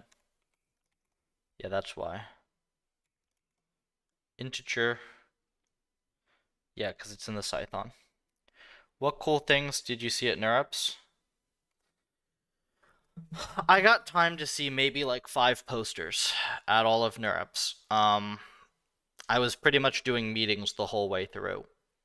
So I saw continuous action space Atari stuff from Pablo's, just good science. There was some optimizer stuff, and actually there's some optimizer stuff that we're gonna collab on to see if optimizers make a difference for RL. So I saw that. But mainly though, like, I talked to several different labs, I talked to a couple of companies as well, and just like a ton of researchers on like stuff that we can do with PufferLib and how PufferLib can help people in their research. And we set up a couple new collaborations, and then we have a couple pending things more on the business side as well. So I didn't really see a ton of like crazy new projects that I hadn't already seen. You kind of already know everything that's out there just from Twitter. Um, but it was still very productive. Like, that's not the goal of conferences usually. Conferences are much more for networking and for meetings and for like setting up collabs and stuff. What vector stuff are you working on right now? I'm trying to bring the emulated Puffer API closer, not even the API, the internals closer to the Puffer Ocean internals, because that will let us do stuff, that'll let us clean up some of the vectorization stuff on Ocean environments.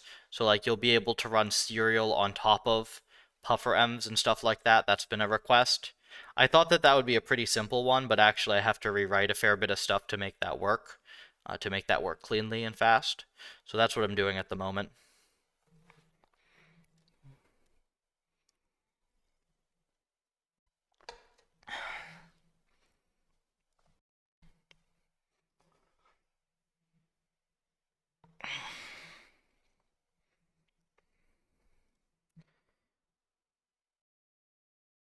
Valid indices.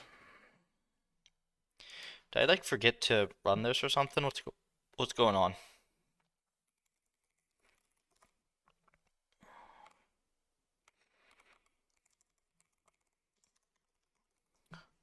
What's the benefit of running? It's just if you're lazy and you don't want to write the loops in C.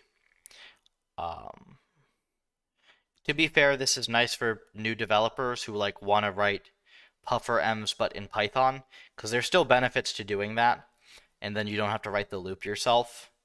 But mainly it's like a client wanted this feature, so it's a little more involved than I'd expected, but yeah, we'll do it.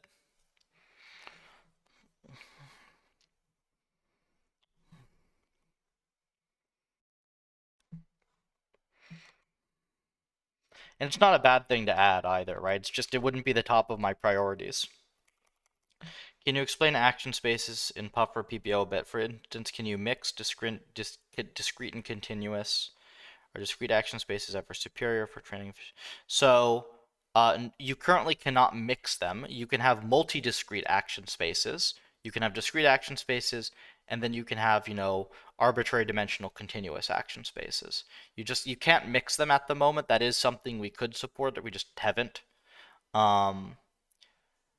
Are discrete action spaces ever superior, say, for training efficiency? It seems like the answer is yes from Pablo's work and anecdotally, but to be fair, uh, this research really hasn't been done thoroughly enough to say for sure. And I actually was just talking with Spencer about some work we're going to do to really investigate that for sure. We ideally it should just be as simple as like PPO with continuous, PPO with discrete, see what the difference is, right? Speed wise they're the same. Performance wise maybe not.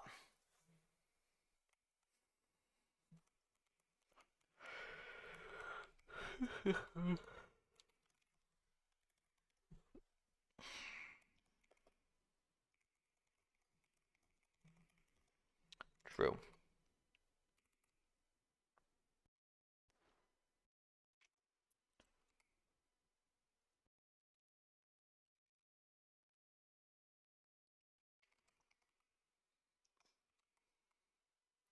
What is multi-discrete? Just multiple discrete actions uh, that occur at the same time. So like let's say that you wanted to have you don't want to like expand out your keyboard action space. So it's like WASD and then space is like, or shift is like sprint.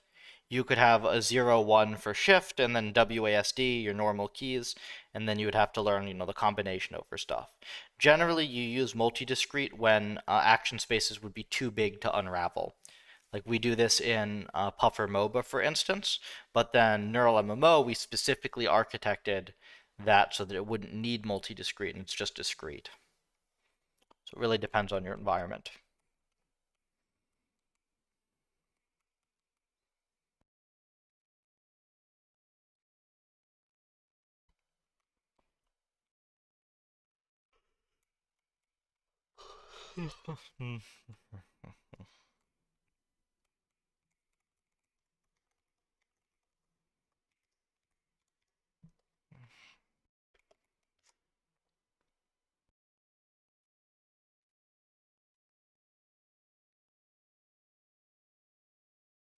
Well, something screwy here, isn't it? Or no? Nice, that's really cool, yeah.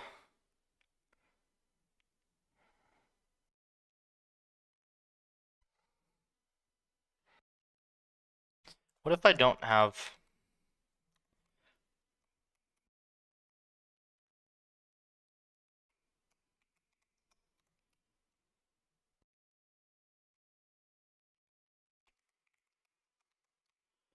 What if I don't add the extensions?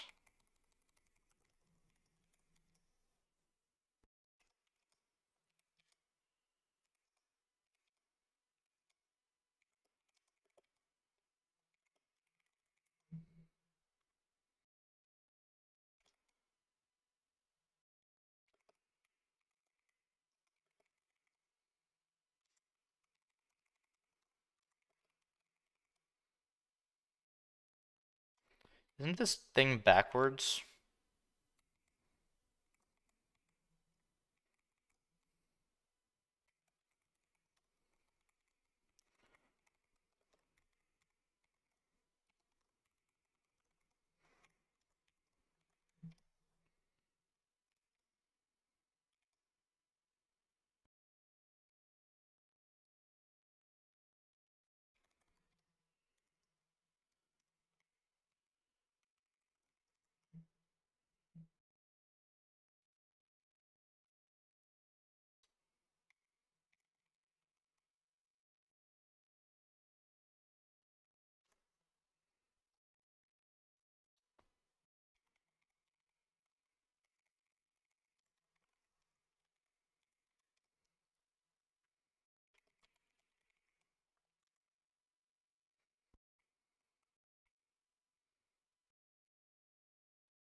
Isn't it? Oh wait, what?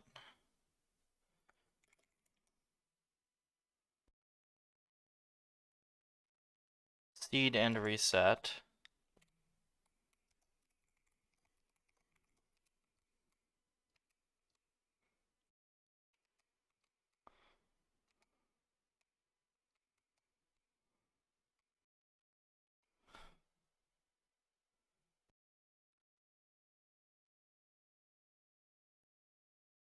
It's really weird, isn't it?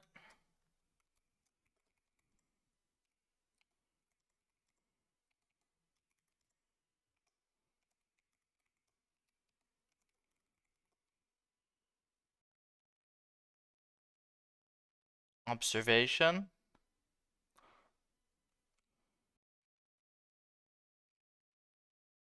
Yeah, no, this is correct.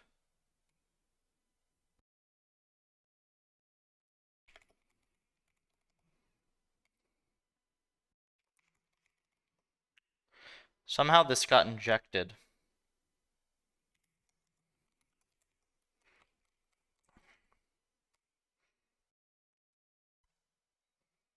Kind of weird.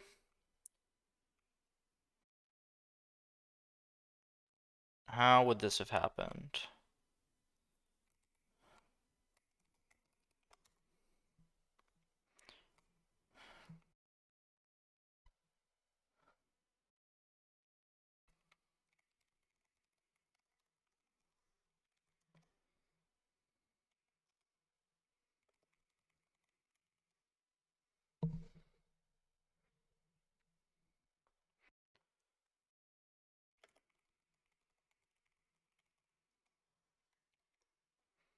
Okay, so this is correct right here.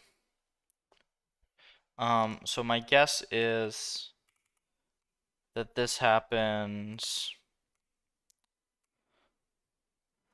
right here, be my guess.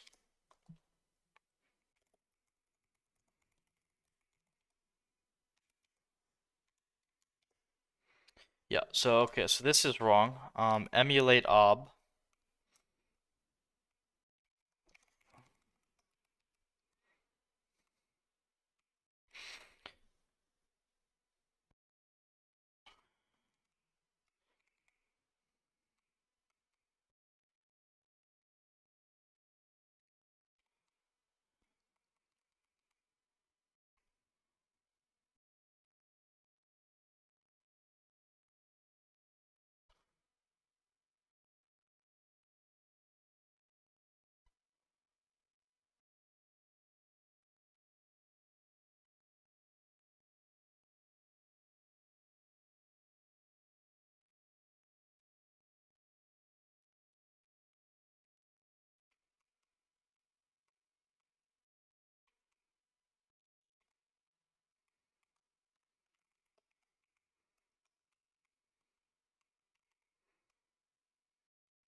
Yeah, I knew that there was something weird with this function. There's always been something slightly off with this.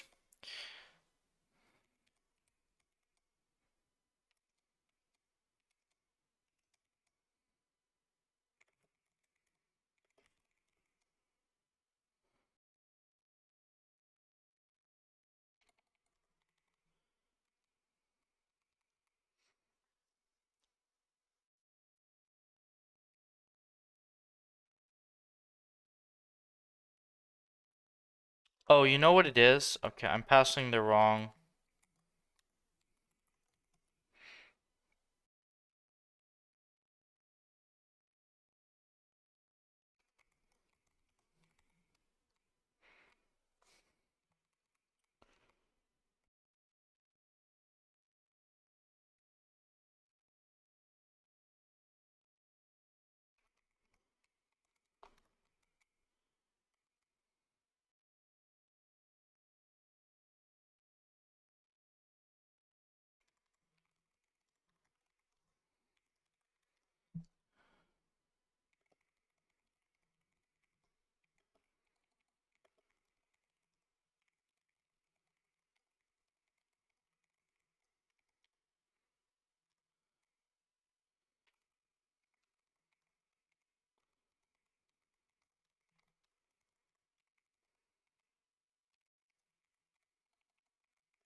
Okay, let's see about this.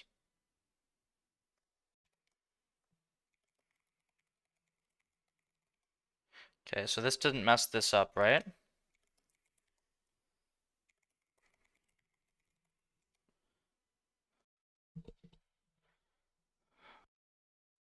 Mixed D-type is real bad there.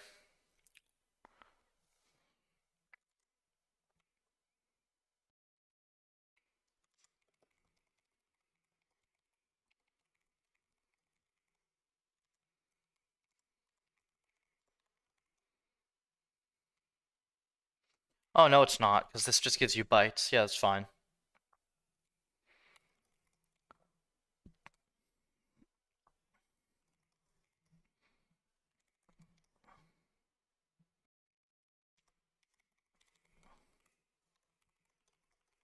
Is it possible to run not on GPU? I get a CUDA related error.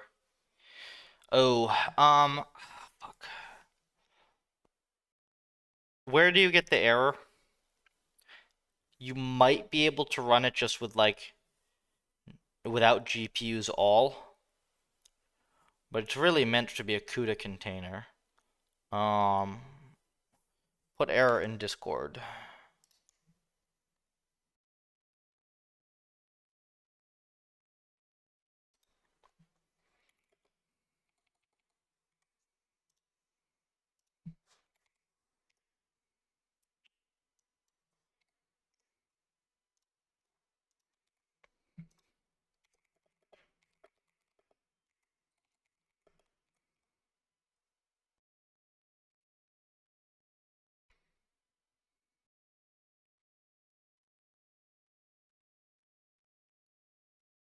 Waiting for error.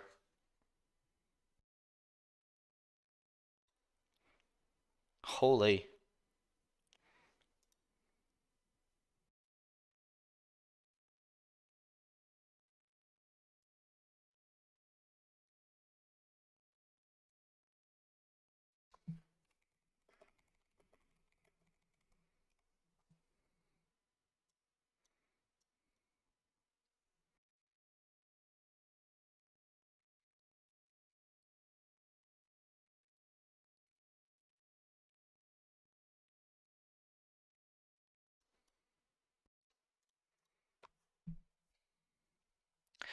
Twitch might not be letting you paste it, but you can put it in Discord and let me know.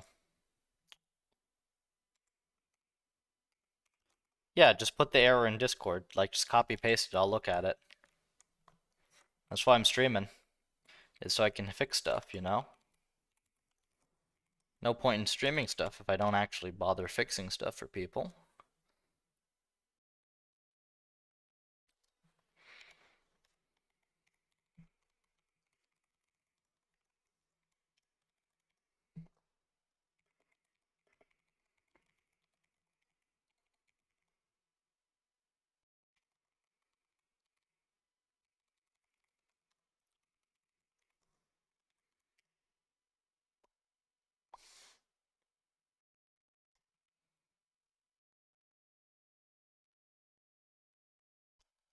Really?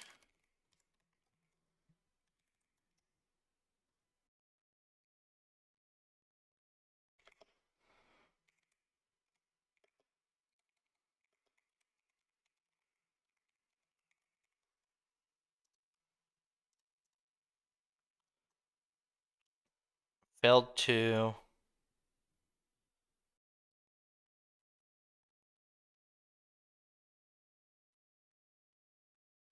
Yeah. Maybe I should ship a CPU version of this. It's just annoying because it's like Torch is installed at the lowest level of our container. So this is not gonna work. You can try stuff locally. The container is really meant for CUDA. Clone the puffer. Yeah, just try cloning it. If it doesn't build, let me know, by the way, because people have been having some weird local build errors, and that's like top priority to have fixed. So if something doesn't just work immediately, let me know. You really should just need like PufferLib, GCC, should be good. Python, can you try it with 3? Okay, so I can either try to fix it for you with 3.12. Did you post the distutils error? I guess it's just that it doesn't exist. Hang on.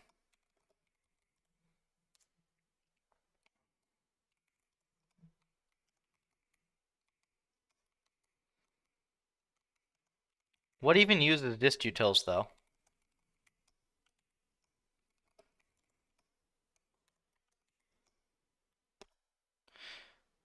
Let me make sure I save this.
Just paste the raw text is fine.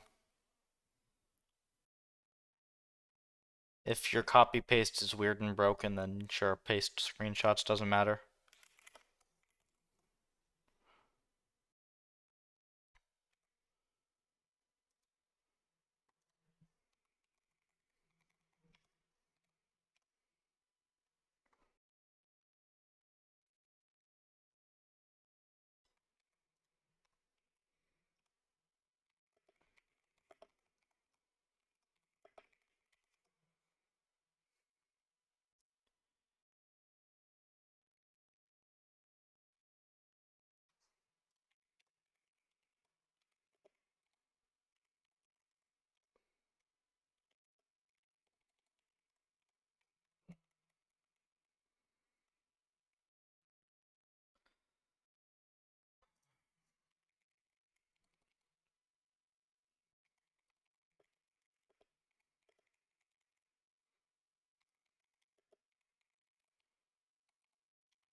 Okay, so there's no distutils.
Hmm.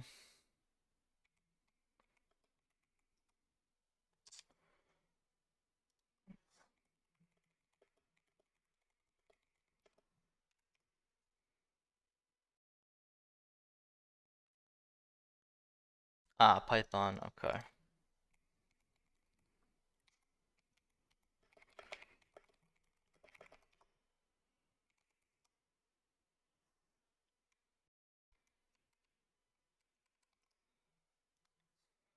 Okay, I guess I still need to do this. Yeah, you still need to install it separately.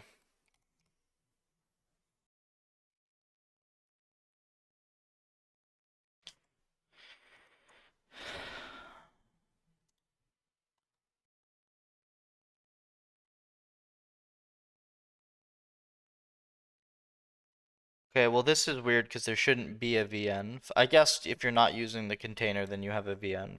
Okay, that's fine.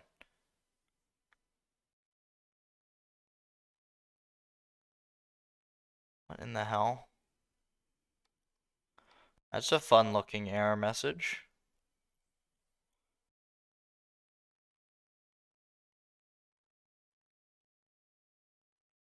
You're fine. Let me take a look at it.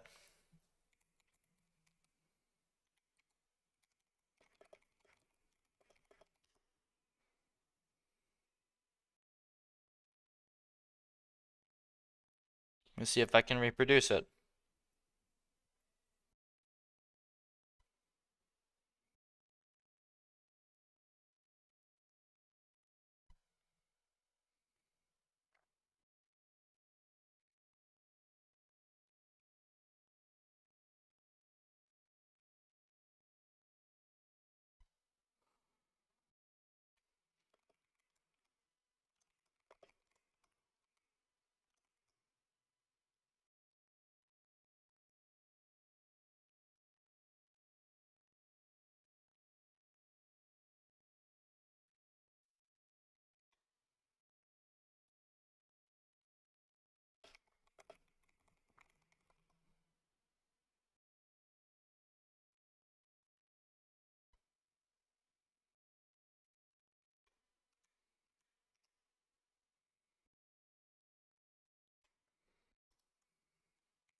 Gotta love the Python ecosystem. Holy.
Still no.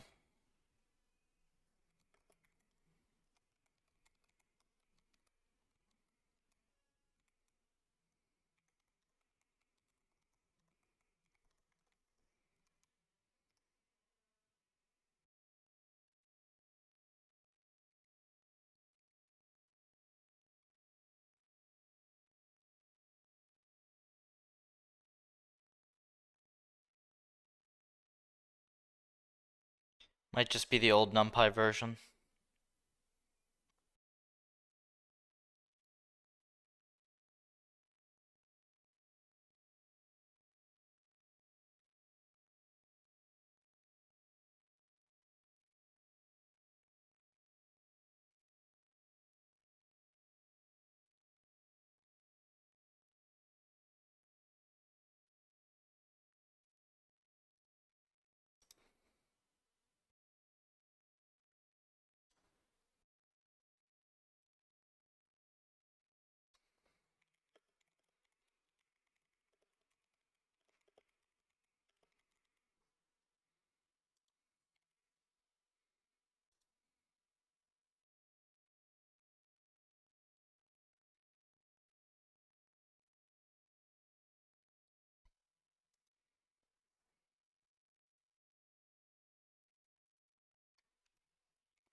No torch.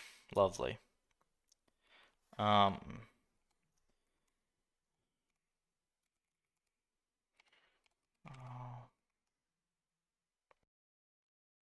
Do this.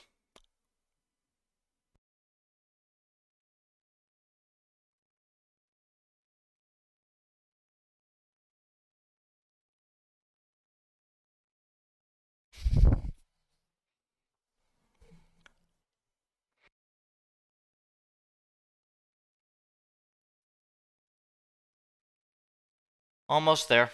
I think we'll have your 3.12 version working very soon.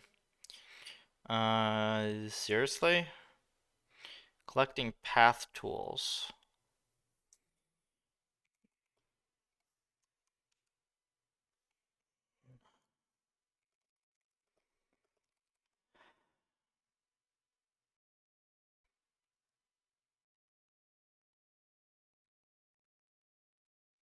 Oh, 0.19.1.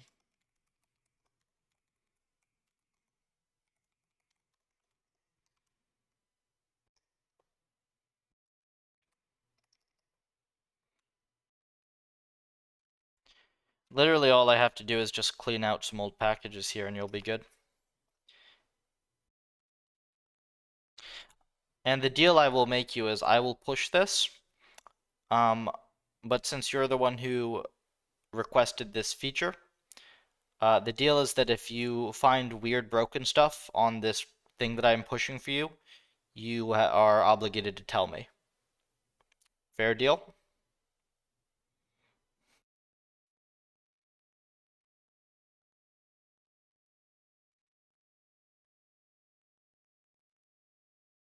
Hopefully this is not breaking my container.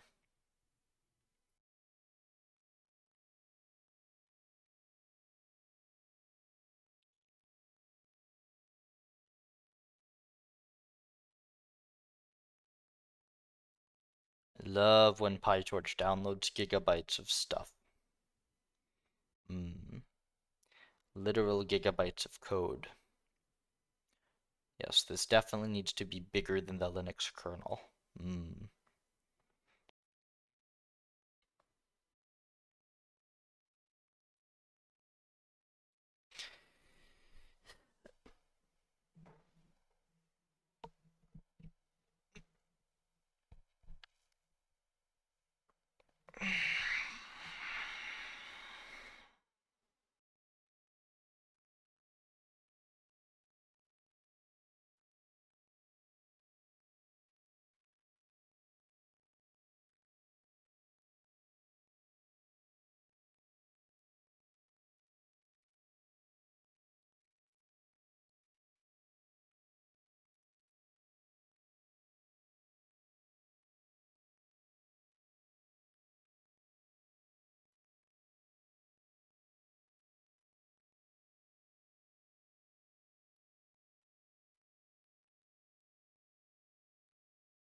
There you go.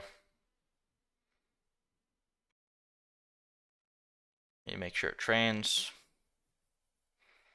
1.1 million steps a second. Works fine on the new PyTorch.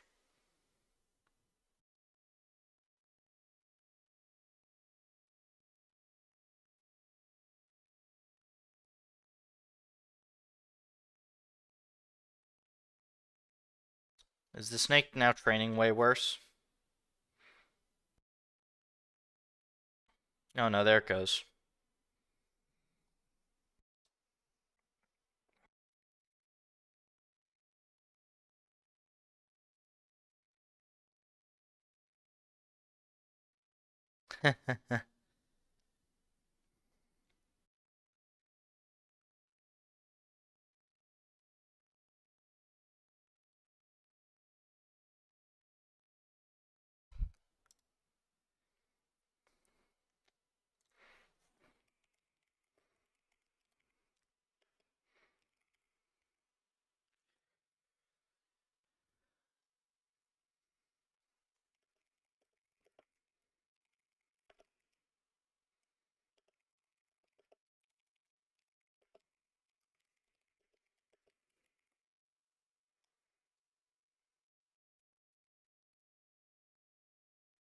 Okay, so this is good.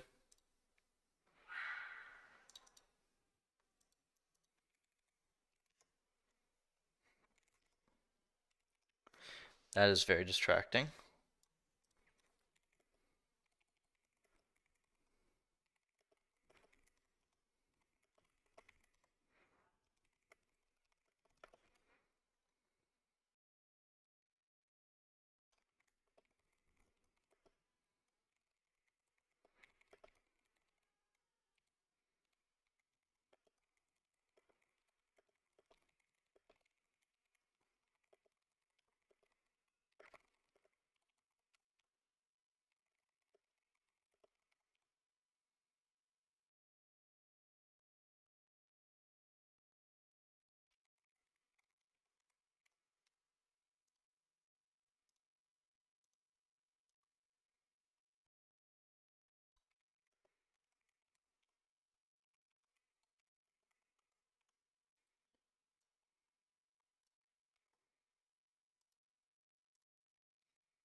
I think whatever this was, like 20 minutes or something for a PR is not a bad turnaround time.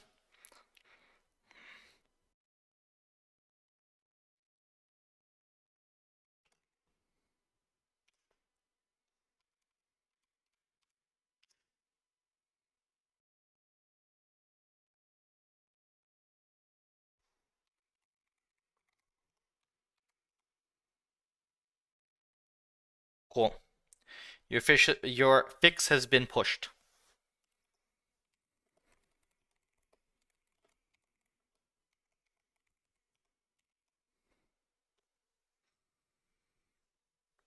Let me know if that works.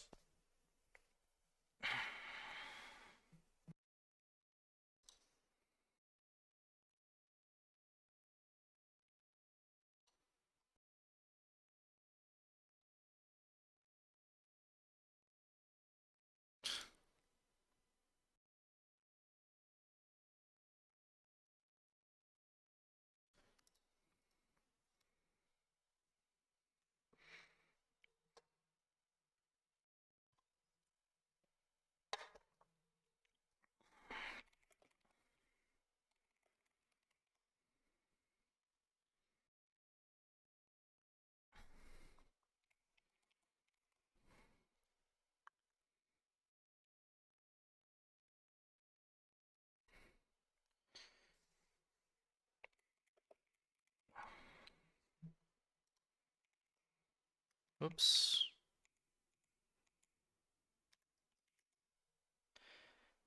No, different bug. Post it.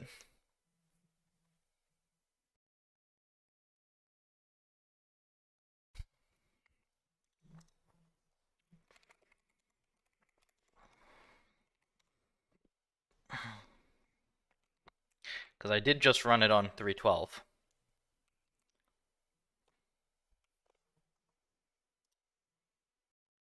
Is this the new one? Did you like replace it? Oh no, here it is.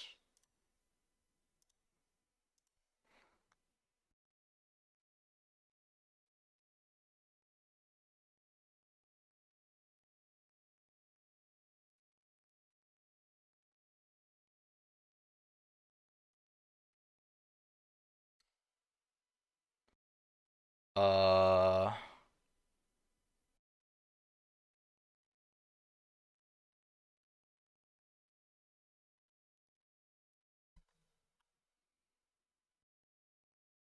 really?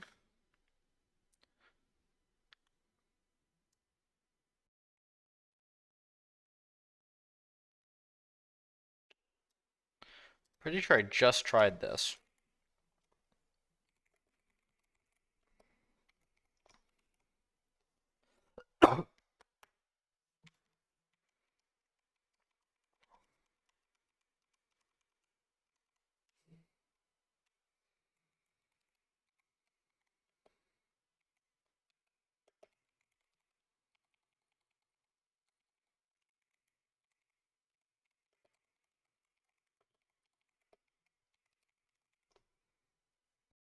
You pulled the latest, right? Seems to compile just fine.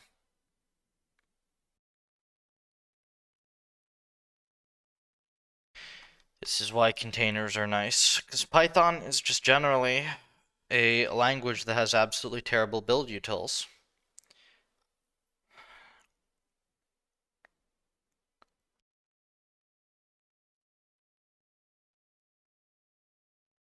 Okay, well, include python.h failing.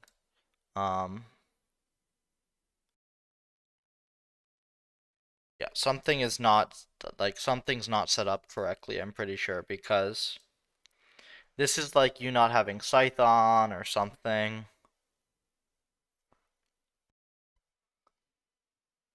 So I don't know how this would happen here.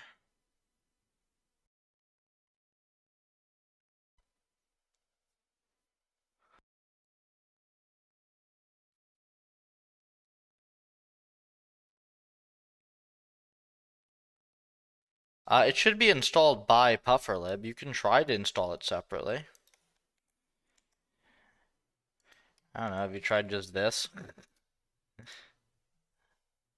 Jipidine sometimes knows obscure, obnoxious error messages.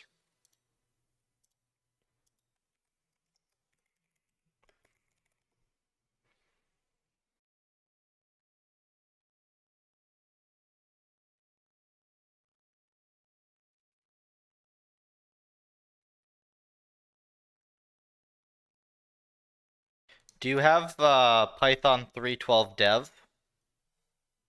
Or did you just get Python 3.12? I would try this.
That's fun.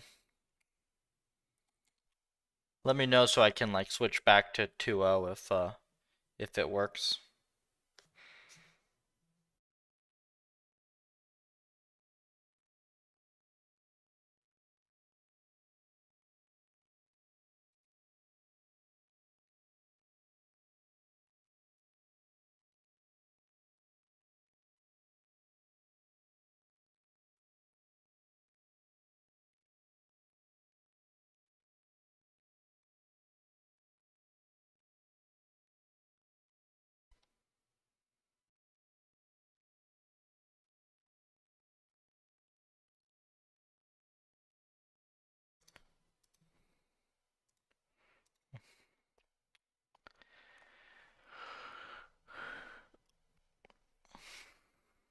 Does that work yet?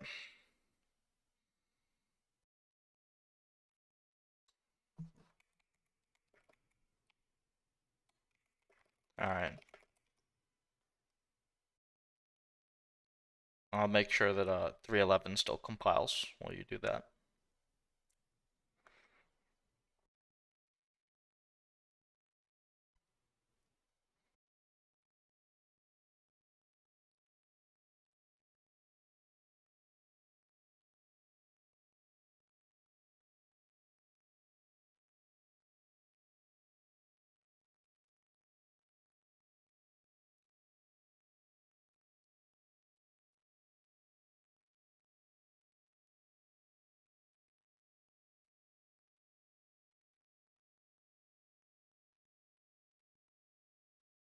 Stuck at...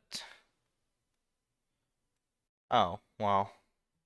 It's not stuck. I get a good machine.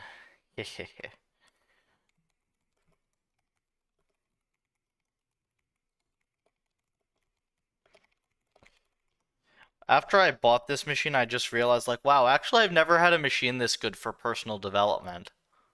It worked? Yeah. Apparently I screwed something up, though. Unterminated string literal. Are you kidding me? I merged this PR and the guy frickin' broke it? Oh my god. You're getting demerits for that.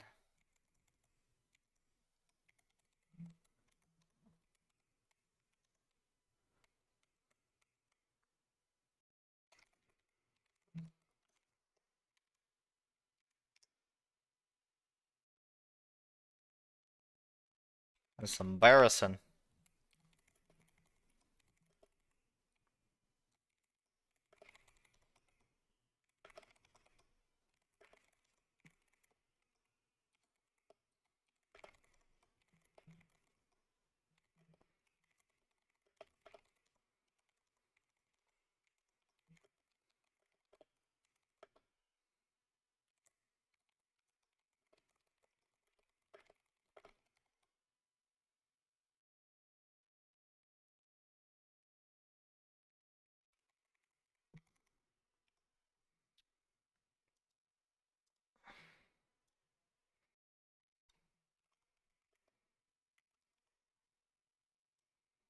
I stop letting people PR stuff to 2.0 if they're gonna break shit.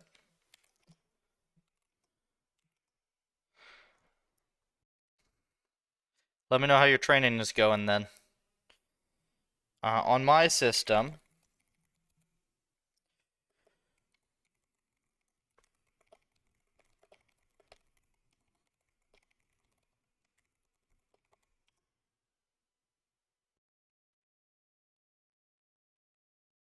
it's actually kind of cool. I get 250,000 steps per second on CPU.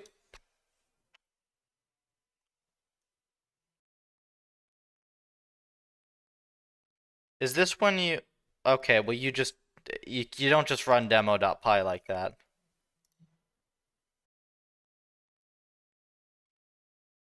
You gotta...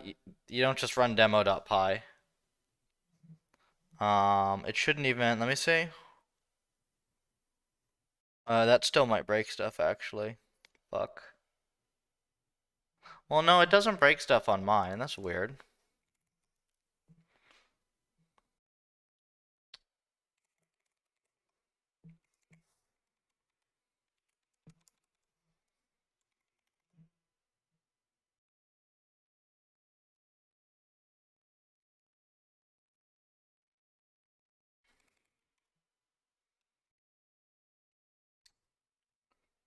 Really?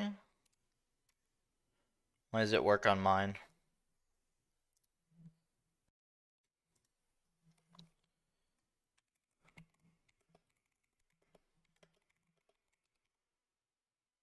What gym version do you have installed? Pip freeze pipe grep gym.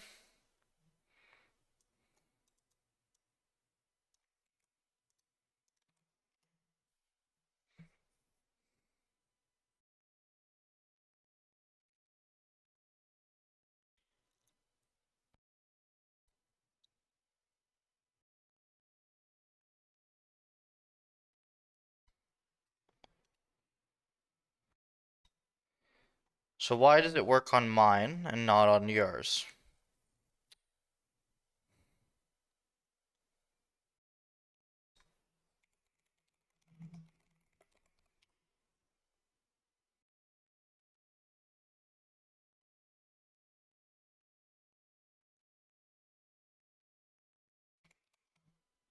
I get Jim.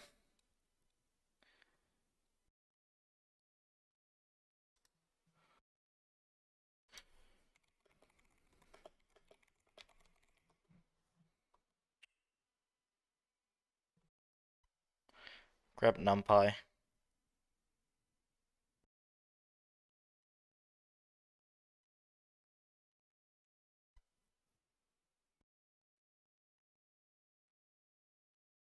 Hmm.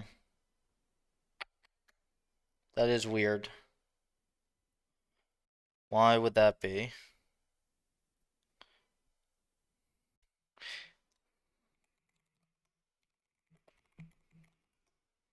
So I can import distutils.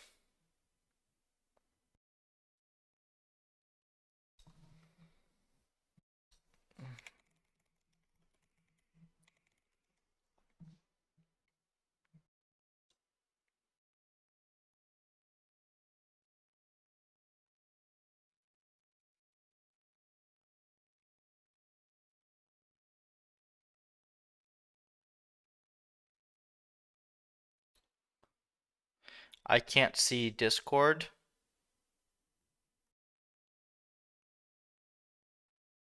What do you mean?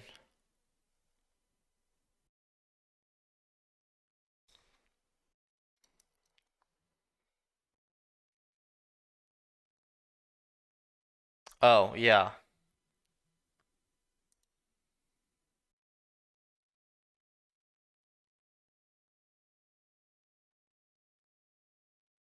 I'm wondering if it's because I have like the 3.11 version of distutils that it works.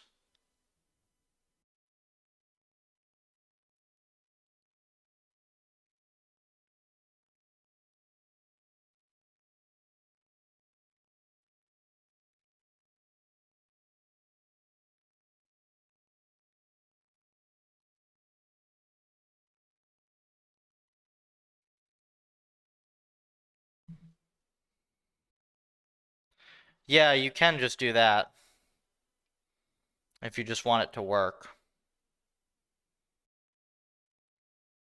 So it basically looks like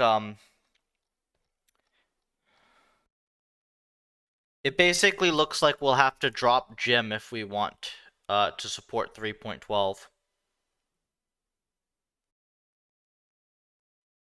When I installed Python. Yeah, they bump the Python versions up every so often, the default ones. Um, I think that we will have to drop Jim support is the thing if we want this to work.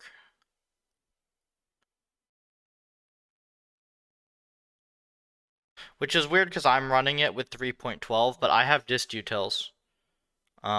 So probably it's like importing the 3.11 version and it's just like working. That's obnoxious though.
does work with 312, but you need the 311 dist utils, and I think that we have to get rid of Jim. I could technically add,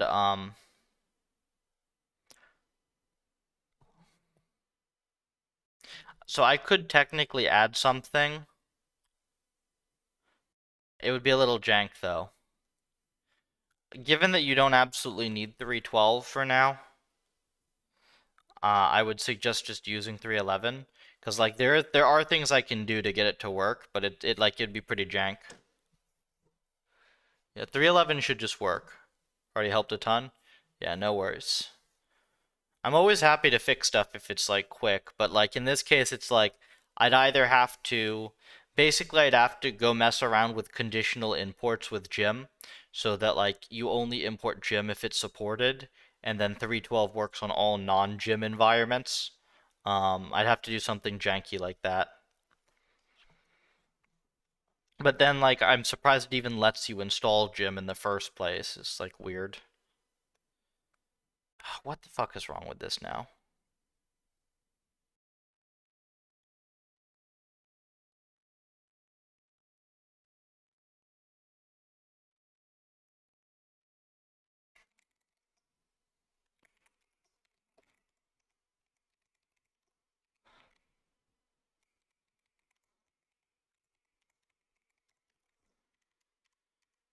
I don't know what the heck this thing is doing. Oh, it's like now it's using Python 3.12. Oh, I know what it's doing. Okay. I still know how to fix your bug, but um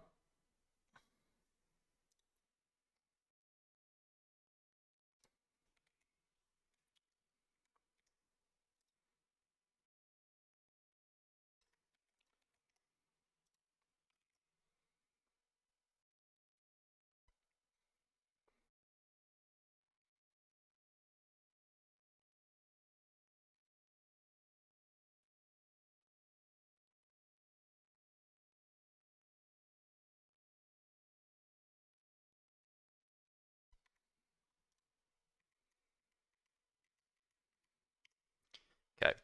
So we'll keep on this info for a little bit and then we'll call it a day. Unless there's anything else to review. Oh, I haven't checked Xander. Did Xander have anything? No.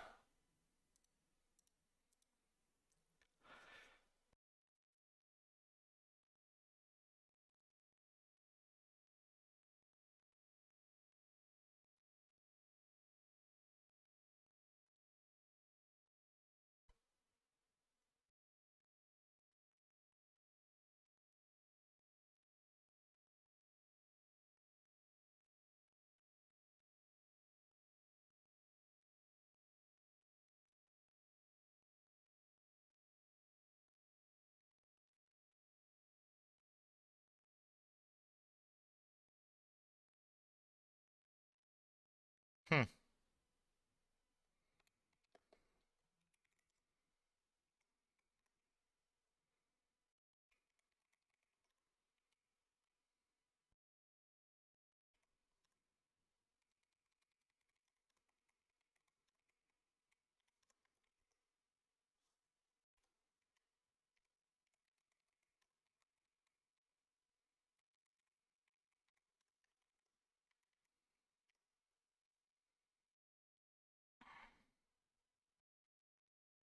I might have to revert that.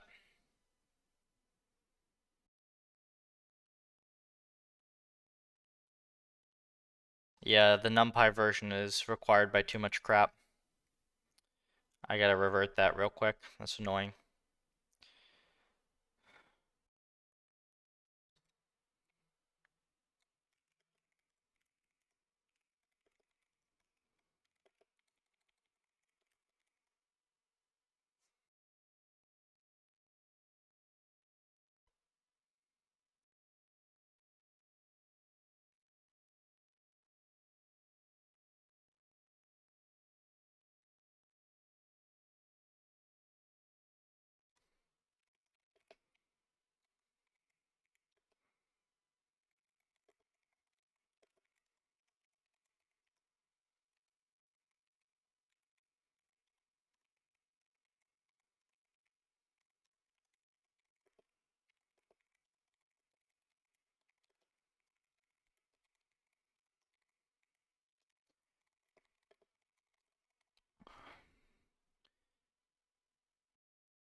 Okay.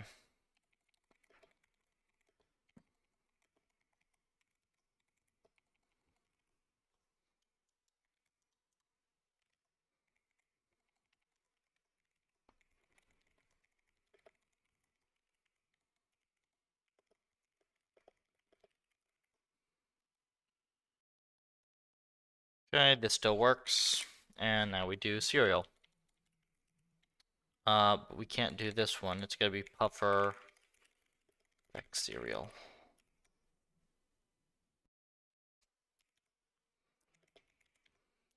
Yeah, this is what we were doing before.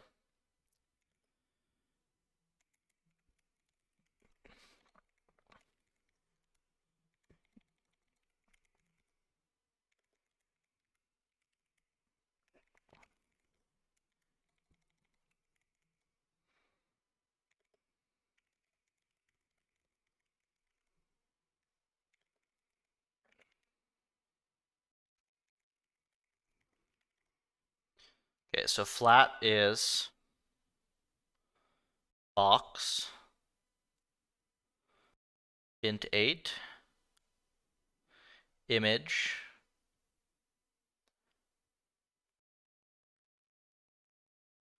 image is legitimately out of bounds here. Okay, that's interesting. So this is actually a correct check. That's funny.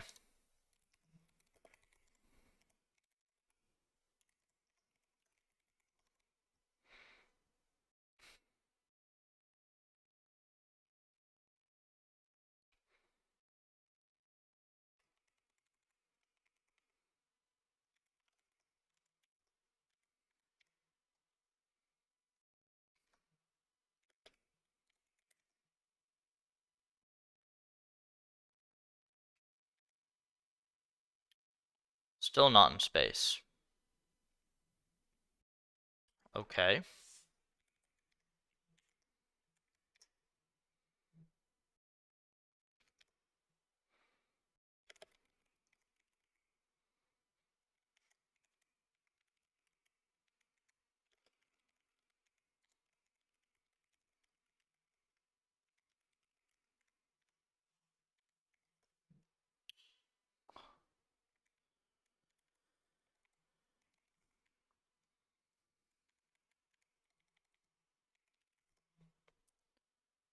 Okay, so it says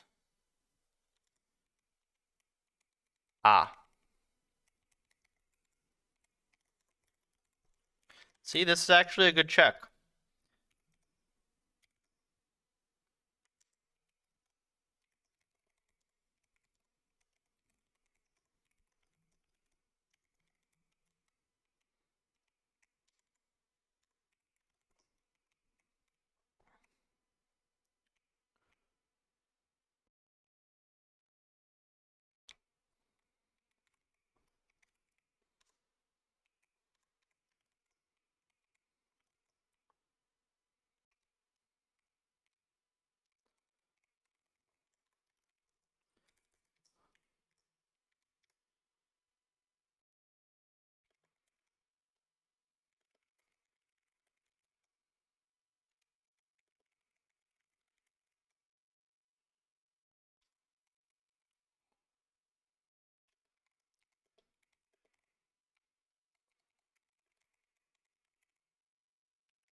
Let's try this.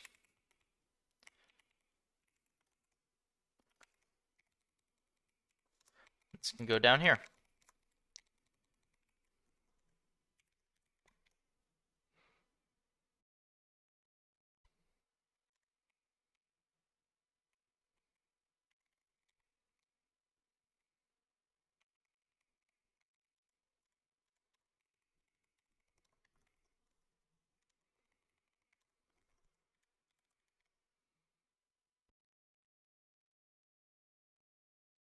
Look at that.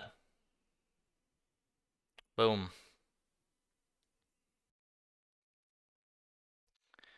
So this now works. This is a nice valid proof of concept. We have basically what we've done here is we've taken the nice fancy new infrastructure that is for dedicated environments, and we've kind of made something that's very similar for third-party environments that includes like our emulation functionality and stuff. So this has two nice effects. One is that this is going to make it easier for us to do the opposite and add our emulation code into native ems when we need that. But also, this is going to make it easier for us to get our vectorization, like our serial stuff, working on ocean ems as well. So this will be nice. Now, there are a couple issues. The first is this is like touching a critical piece of code in Puffer. So I have to actually make sure that this works properly before I ship it. And then second of all, this is like a third of what I actually need to do because there's also a whole separate multi-agent path. And I have to fix that. And then there's also a multi-processing section that I haven't touched yet either.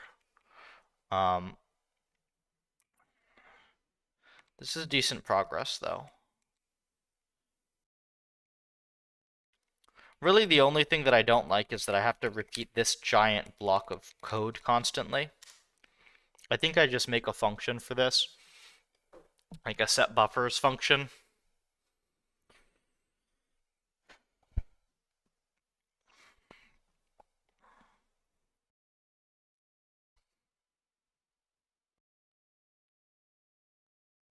Yeah.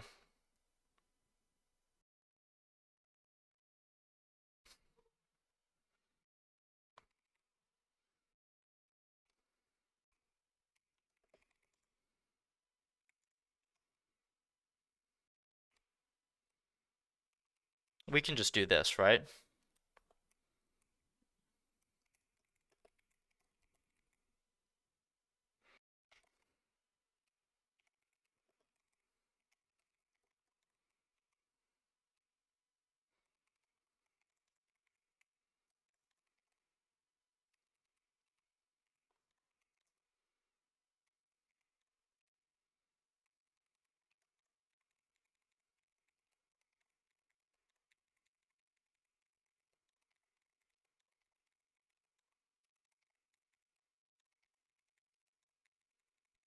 And then we'll just reuse this function all over the place. And then I won't have to deal with this.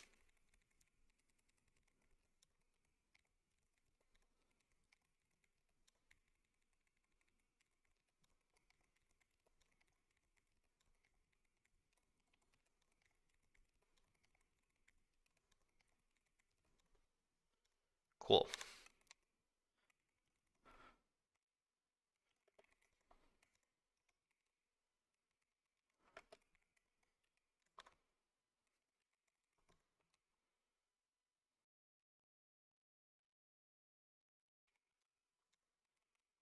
And I want this in PufferLib.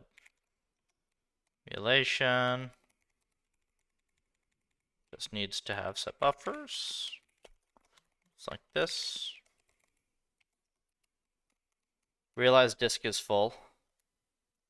We'll fix later. Yeah, that'll get you. Good night. Thanks for dropping by. Don't forget to star the puffer. Helps us out a lot. Really does.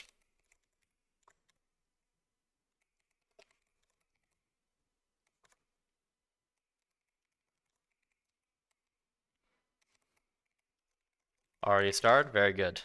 That's what we like to hear.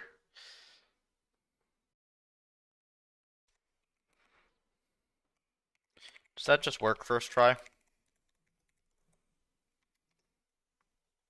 Guess it does. So that's super nice. We can get rid of this whole big blob of code. And I bet we can do better.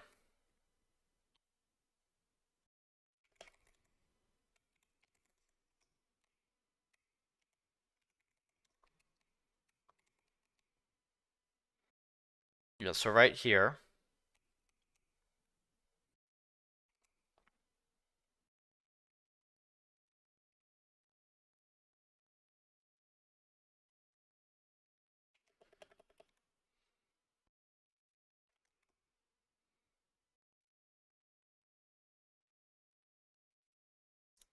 If I just move some stuff around, I think that this will work.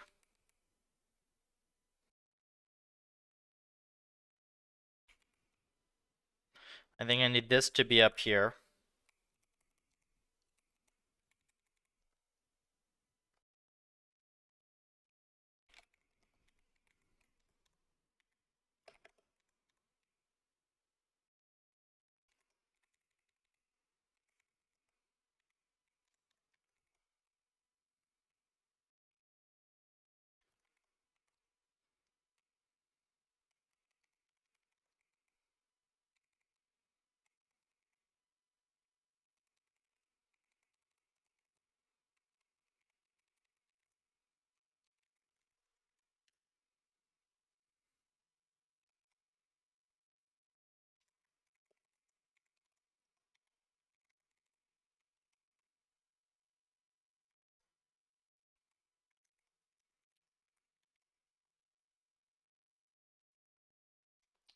There we go.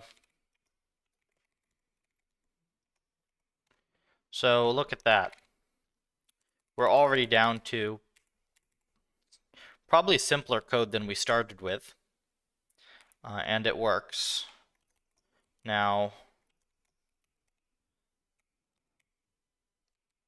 this is still kind of obnoxious right here.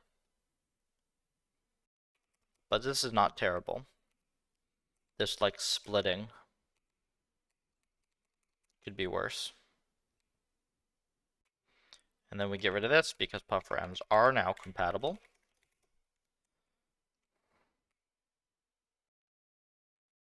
Yeah, not bad.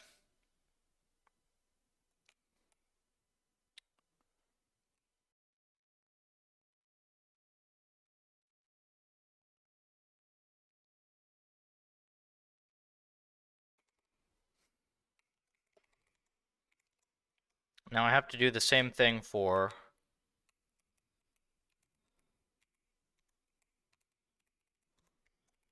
multi-agent M's, which is a little bit annoying.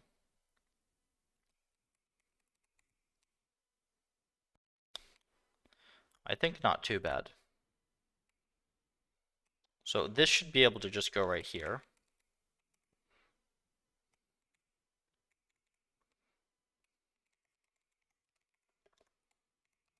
Do I have a good, like, multi-agent test environment? I guess Puffer multi-agent, right?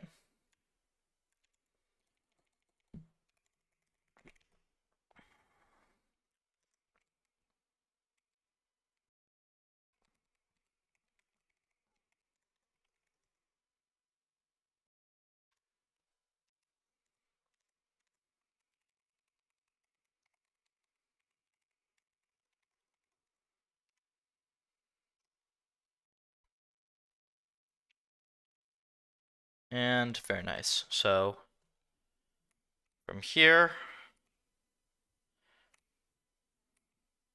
just have to copy over some logic.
Make this even easier here.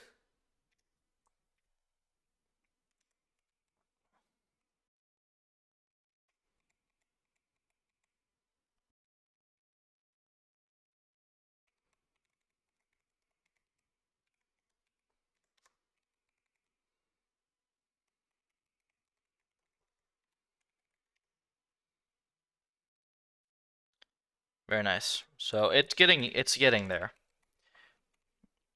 Definitely takes some time.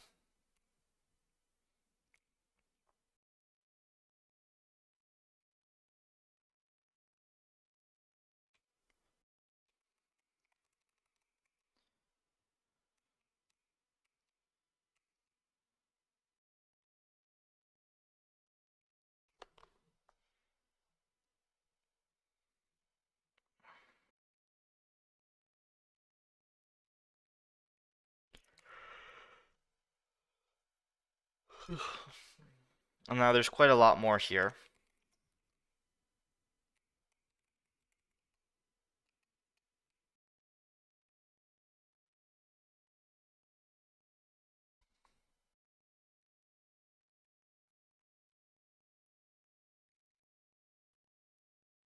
I think I can make this work.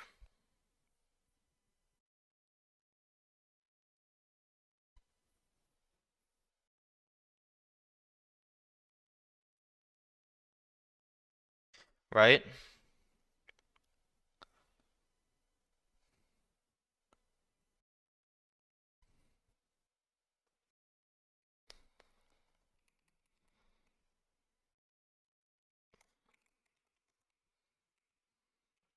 I think it's if obs is emulated.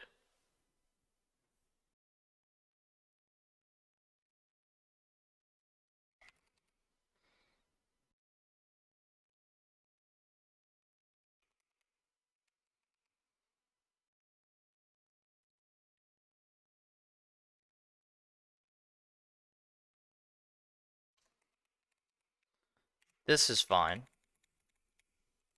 I think.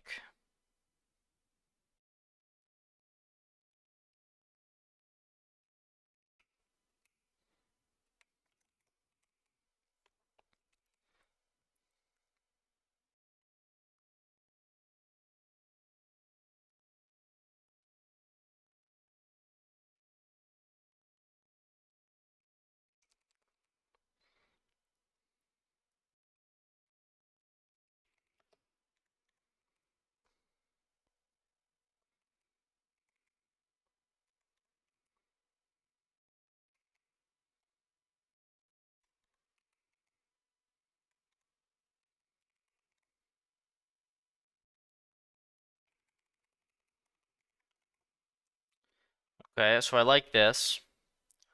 I think this is going to let us get rid of this function, which is a little nicer. And then I think there's going to be another one of these in step, right? Where's the emulate call? Right here. So if it's emulated, then you call emulate. Else you do this. That's fine.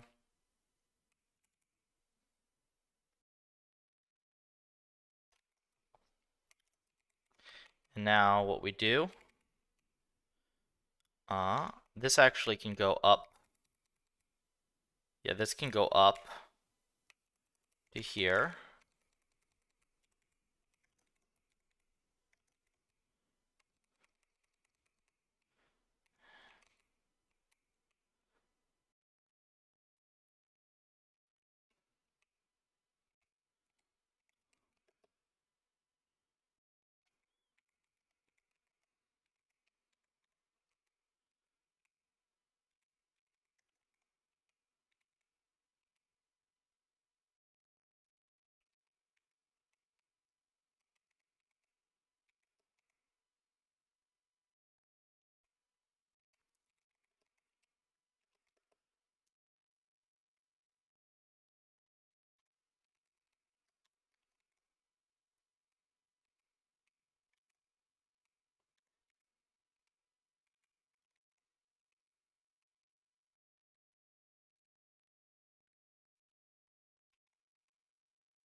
This may not be the most interesting dev to watch, but this is, I mean, this is mostly what like doing obnoxious Python infrastructure looks like.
Multi-agent object has no attribute.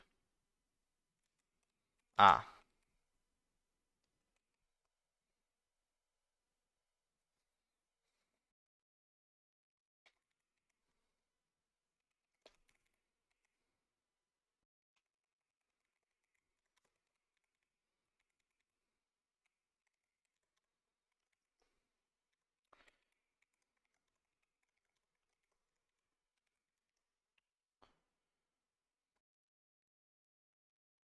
There we go.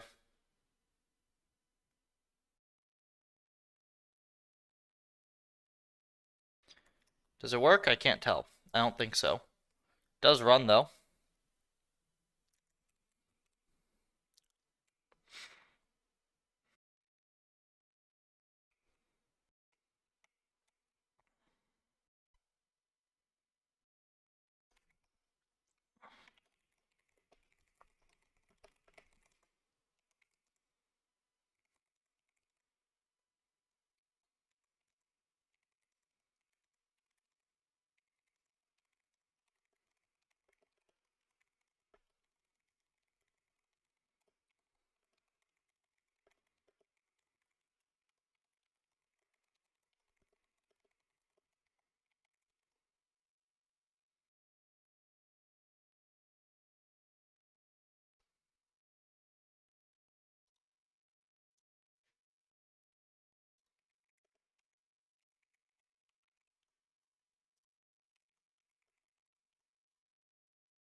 Okay. Let's test to make sure that the other end works.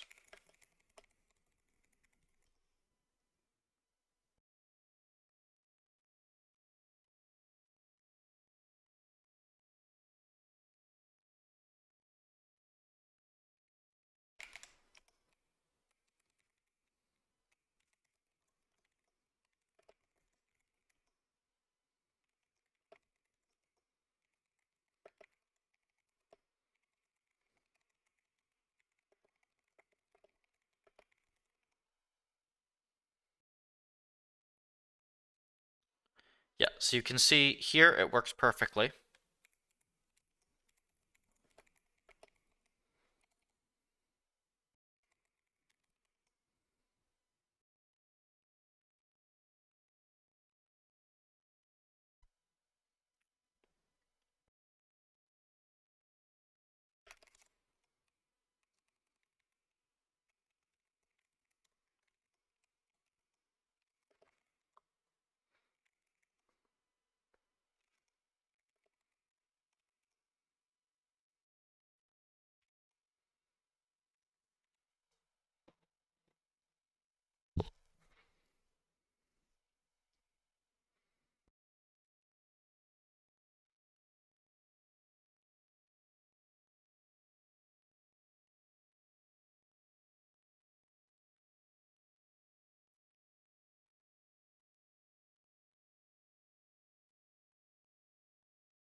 Okay, so we know actually that it works on the main branch.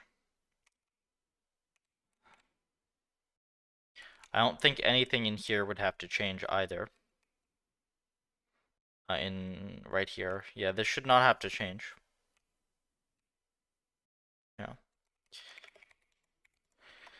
So it should be confined just to right here, really.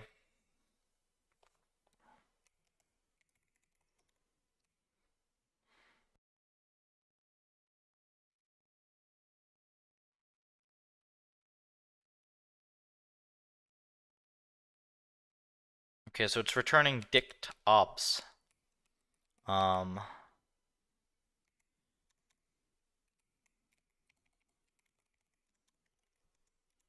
See this. Oh. Is this not even going through the right code path? Hold on.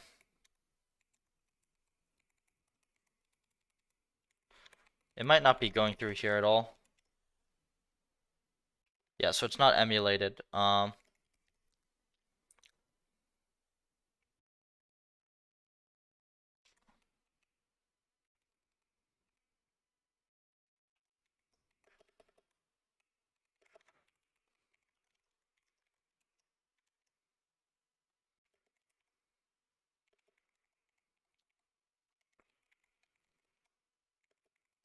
Dict obs.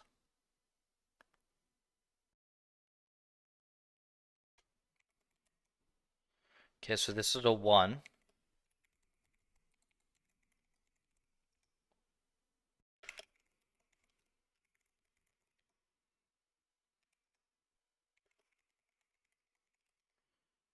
So this does actually get updated correctly. You can see that the 1, I update it in the array and it gets updated in the dictionary. So this is actually correct.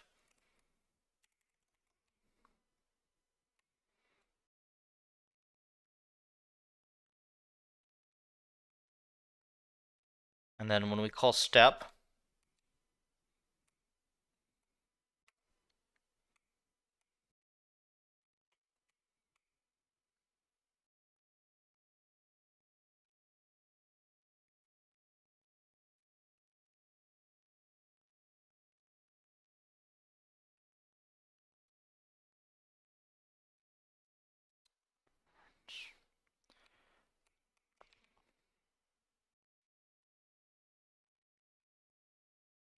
pad agent data.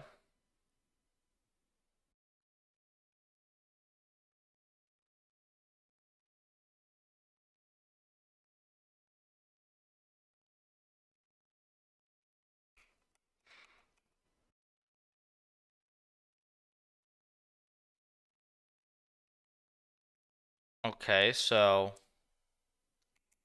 self dot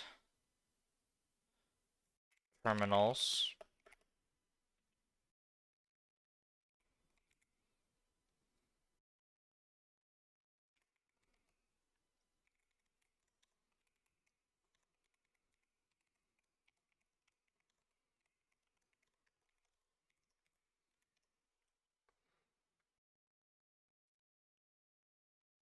Nope, that's not it.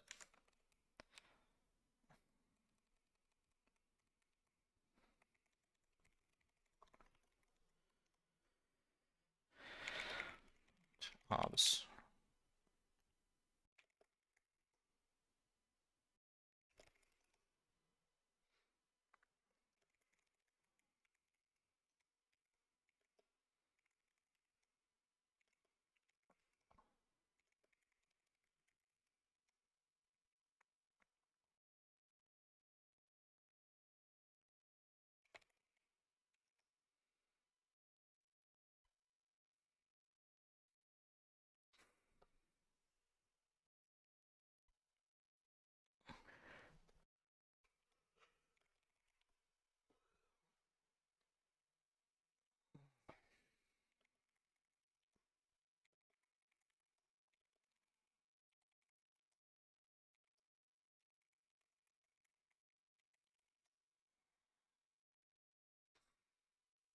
Observations appear to be coming through correctly. So why doesn't it train?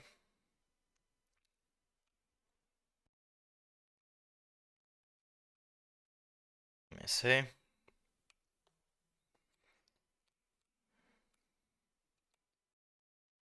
Because it's actually not going to use... It's not going to use these values, actually, right? It's going to do...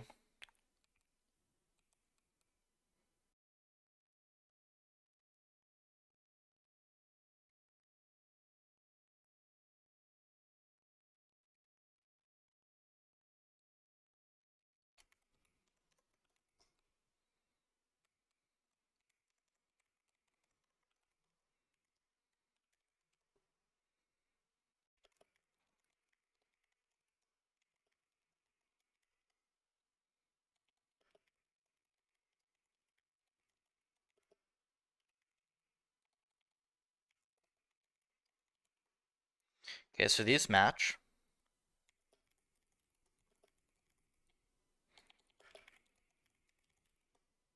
These match.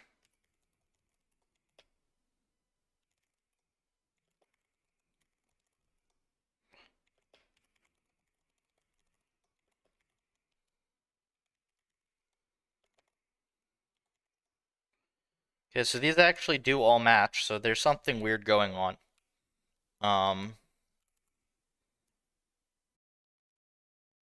How self.observations get set here? Should be from the buffer.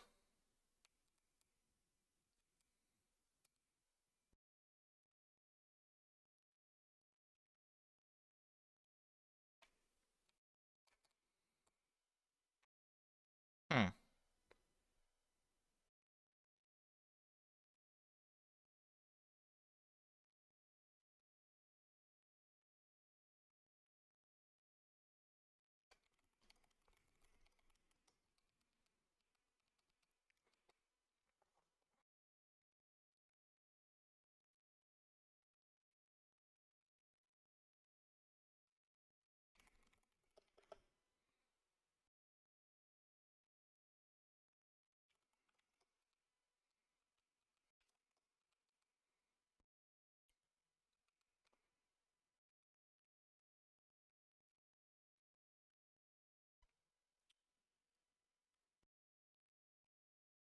As soon as I get this thing to match, I think this is the last thing I'll do today, other than I'll answer some questions if anyone has any. For some reason, this doesn't match the previous version, which trained correctly. Terminals. This seems to be fine. What else could I have messed up here?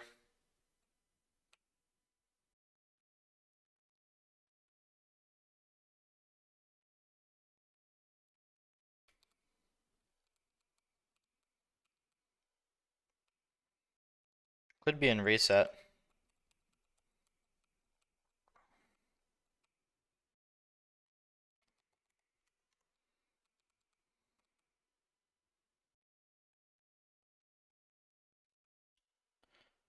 Well, this mask is going to be wrong.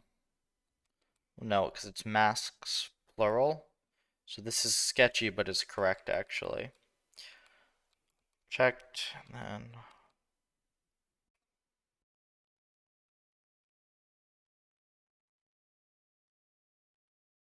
yeah, this is sketchy but fine.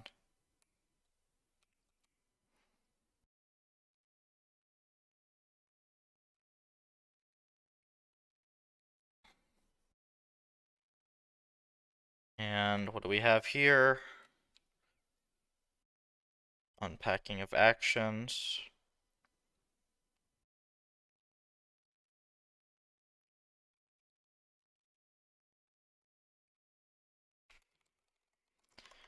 So actions actually get passed in? It should.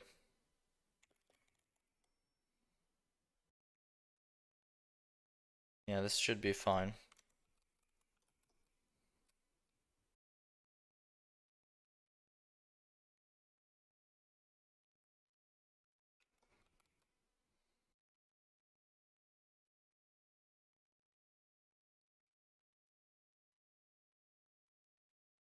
Hmm.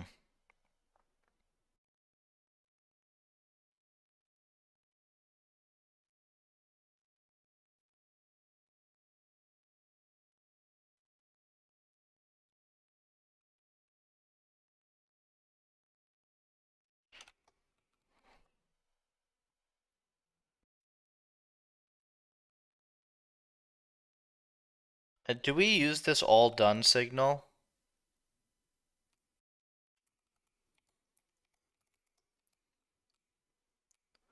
Just started my PhD in RL, working on topics like sim-to-real gap.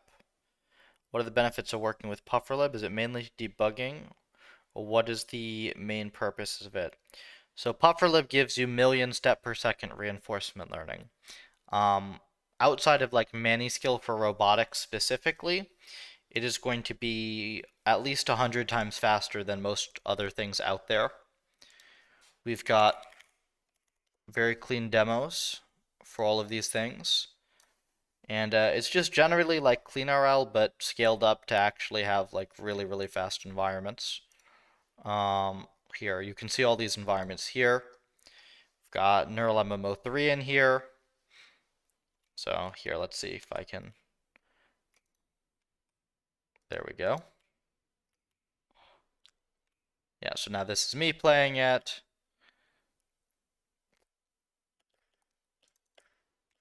I need to fix some controls apparently. That should work. Oh yeah, there it is. I just didn't have my mouse hovered over it. We've got like this Puffer MOBA. We've got like board games. We've got like little mini versions of Go. We've got multi-agent stuff like Snake. So basically, it's just a really good playground for testing different algorithms very, very quickly um, at millions of steps per second. You can do stuff like run 100 billion step training runs on a single GPU with PufferLib, which is really not something you see just about anywhere else. So that is the point of PufferLib. Make RL really fast, make experimentation really fast, and we're starting to do more science side stuff ourselves on that aspect to like get more stable algorithms and whatnot as well. But generally, give it a try. We've got a nice, helpful community of people using it as well in the Discord.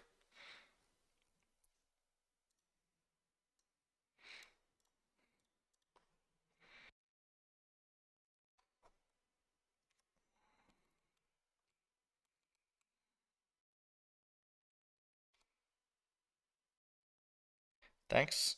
Yeah, no worries. I've got lots of material on it as well. Like if you check on X, it's actually, I ported the main articles. So the main articles are actually on the website. There's some additional ones on X if you want everything. But like we've got docs here and we've also got this blog which covers like our latest release and stuff we're trying to do. We've got like quick start guides, hardware guides, like tons and tons of stuff. I mean, really, PufferLib is just my effort to fix the state of this field because stuff is really, really hard and finicky in RL right now, and it just needs to be better. So I finished my PhD in RL last spring, and now I am working on doing that full time without any of the strings attached that you find in academia.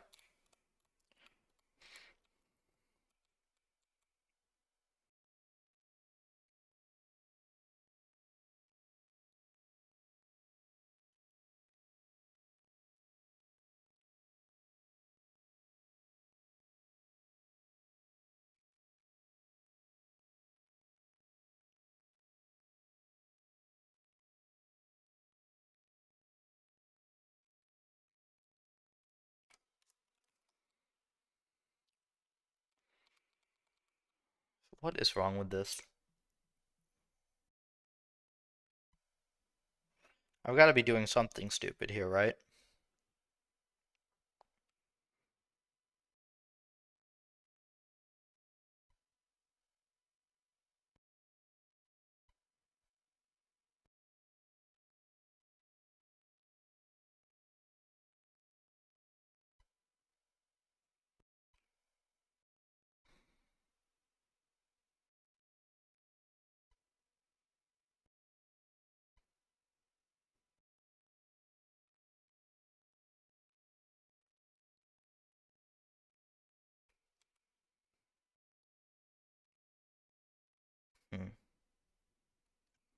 Is the mask?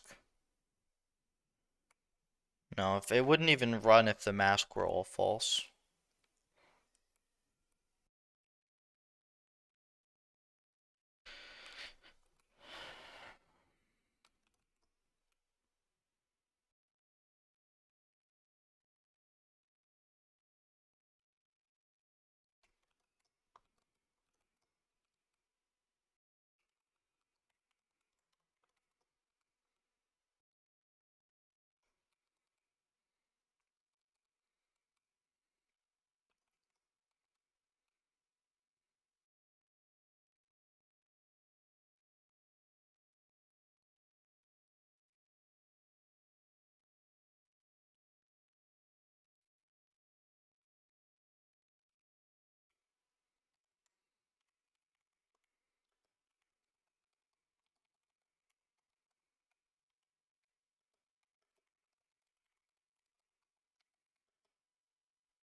So this is where it runs. So observations are correct. Yeah, observations are correct.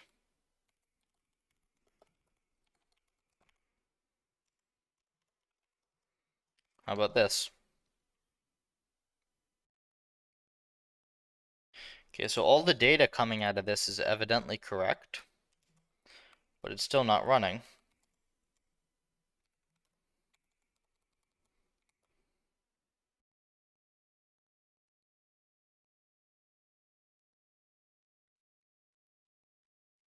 I can only assume that the buffer is somehow wrong.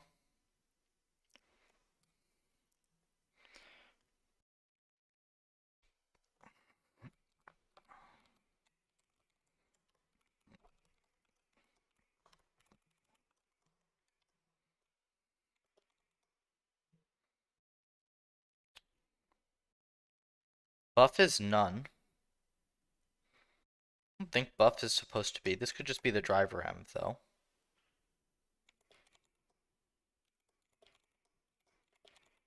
Okay. So for some reason the buffer is none.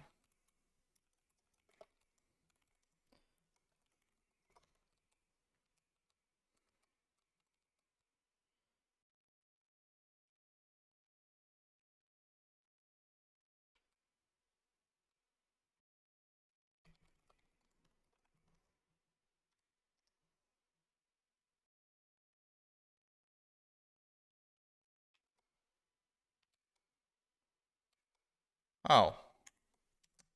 That's very silly.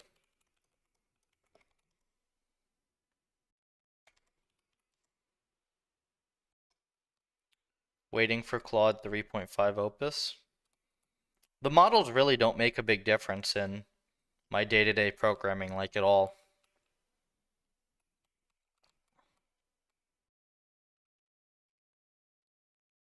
Like, I really don't rely on them very much at all.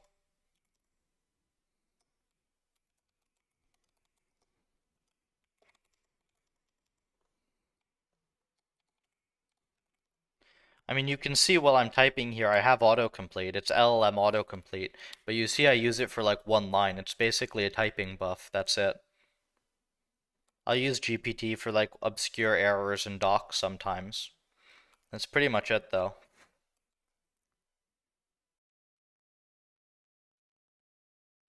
Yeah, so all these uh need to have like buff. Now, so visual dashboards. Well, if you're not a programmer, that's a different story. Though, despite what Twitter seems to think, now is literally the best time to learn how to program. I do highly recommend it. Oops.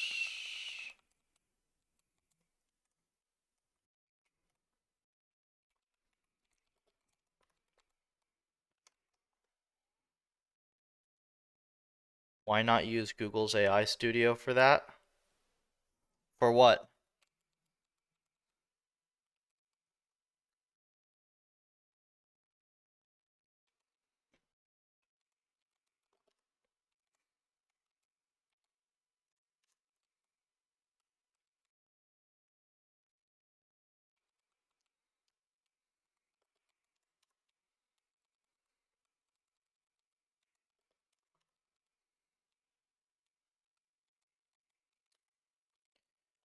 The one-line autocomplete? Because the main thing that matters is the speed of the autocomplete. Like, the main thing that matters is that there's not a delay while I'm typing. And Super Maven just has really fast models, and they've got a nice plugin for NeoVim.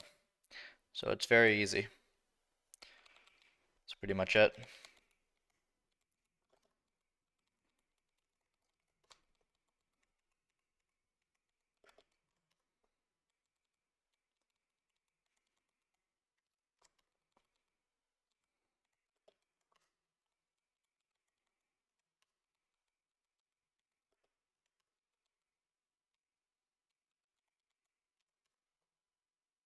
Flash thinking. Yeah, but the thing is, they all, like, the companies are all just going to release models that leapfrog each other constantly. It really doesn't matter. Like, it really doesn't matter that much. Like, to be switching between them constantly. Like, the only time, like, the people that you see switching between models constantly are the ones like you or who are using them to generate entire stuff all together. Then, yeah, it really matters. But I'm not doing that, right? I'm writing most of the code myself here. So, like, I'm like I have GPT up in the background, you can see, but like I've like maybe typed a few things into this today, all of which were like setup error messages and stuff. The use of it is pretty minimal. Honestly, I get way more out of just like having this fast autocomplete, not having to type everything.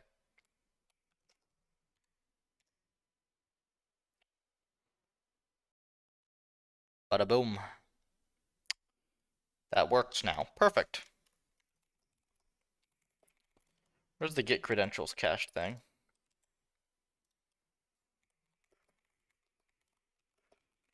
Pretty heavy on my end.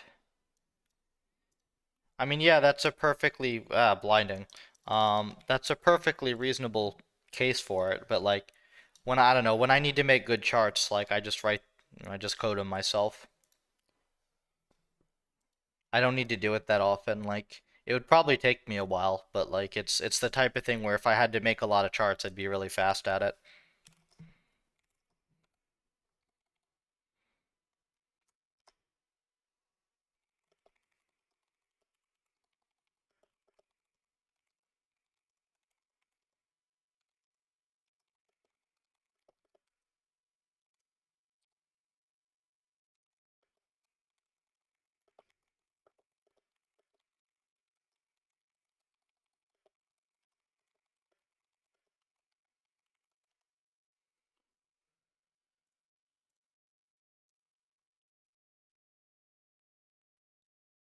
There's actually very little to do between programming and math.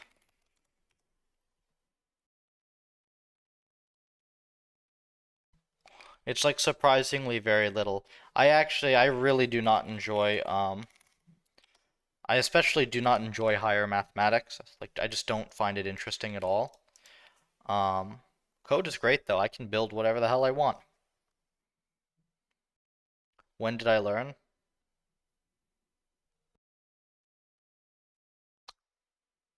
I guess like seriously, when I was maybe 13 or 14 I started. So yeah, I've been doing it for a long time. I think I could learn a lot faster these days. There was like most of the materials out back then were god awful. Like they literally just teach you how to program everything in the worst way possible for years. Like I think I could teach myself how to program decently in only a few years now.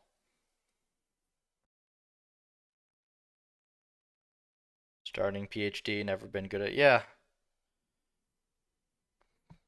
I mean, I think I could probably get decent enough at math if I like wanted to. I don't think I would be like a math genius or anything, but I think I could at least function in higher mathematics if I were to put in the time. I just don't find it very interesting as all. Like, I'm not going to focus on it and do it, right? The other thing is I didn't find it very useful for the stuff I wanted to do. There's zero way. Well, you just start building stuff on the side, right? You just build stuff on the side, like People build little games, people build little side applications, right? It's a good way to learn.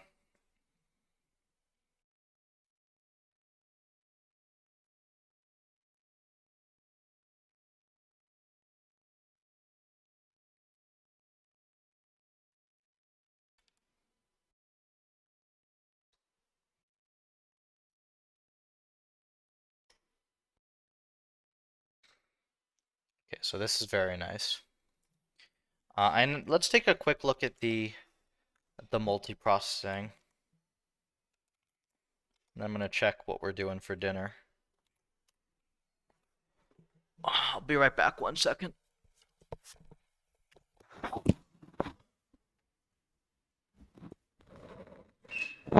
Hey, what is dinner plan?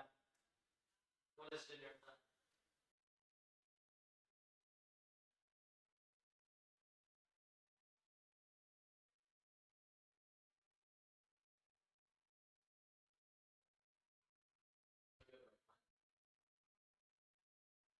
Okay, love you. Alright, got half an hour. I'm curious, so if I were to learn, well, that's not going to go over very well.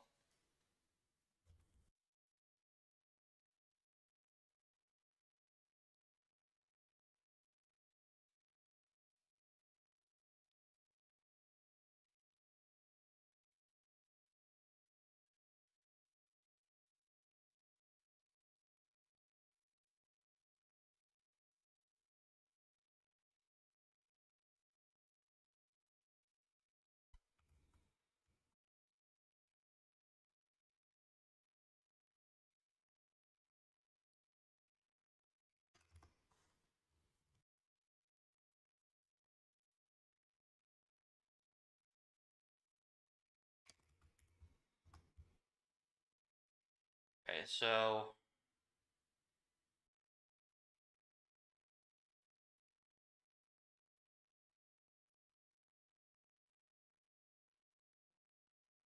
AI cannot replace a new version with itself.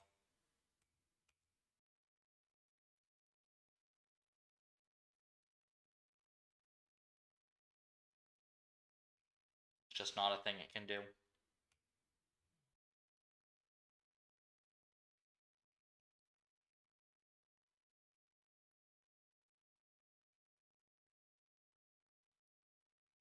If you mean like the escape stuff or whatever, those are mainly like pretty low quality bait articles.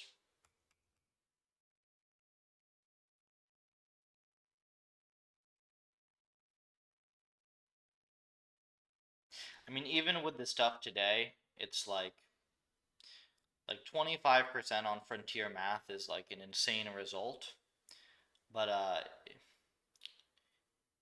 it's very narrow problems in which these things are good. Like you still can't get an AI to build a useful library autonomously, like at all. Ropic, kinda zany over there. Kinda zany. Really don't take a lot of their safety side stuff very seriously. Have a good model though.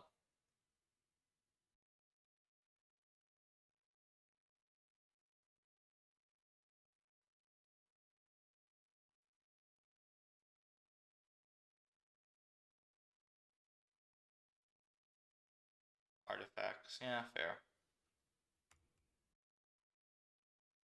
I thought GPT does that now as well.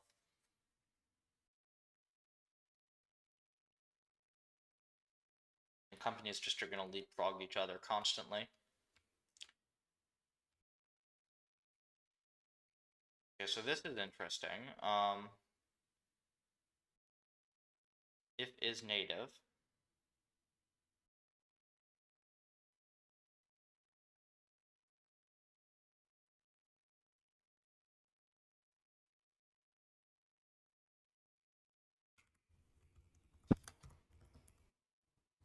And num ends is 1.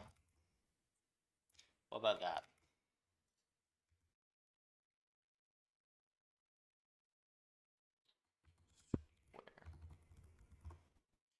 Should train serial, no problem, right?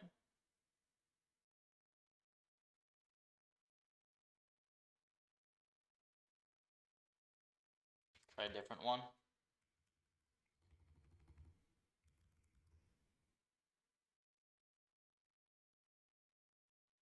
So there we go. There's puffer spaces, right? And then we do processing.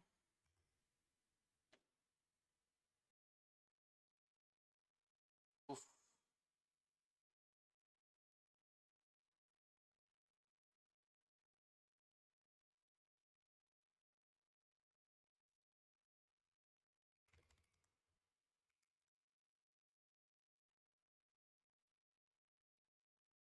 Oh, that's what you mean. Oh.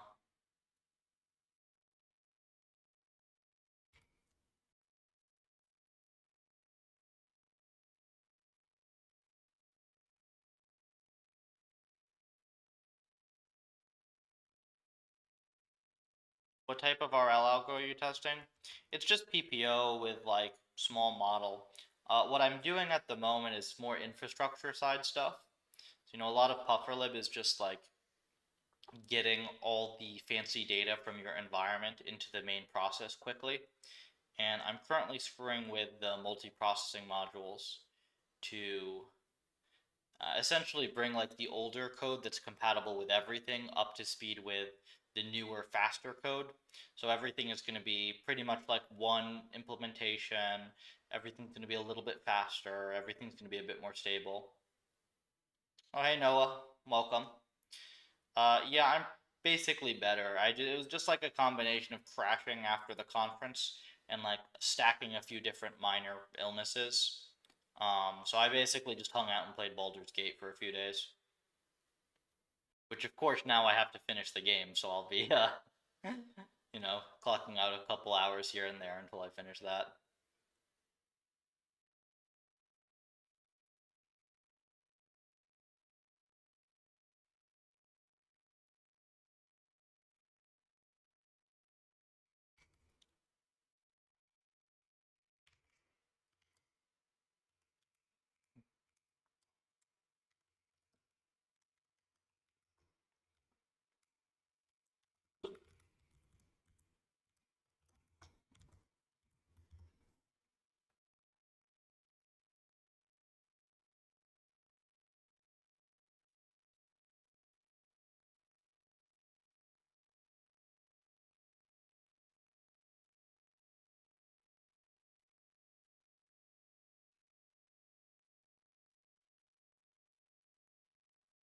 Somehow something's getting messed up here, it looks like.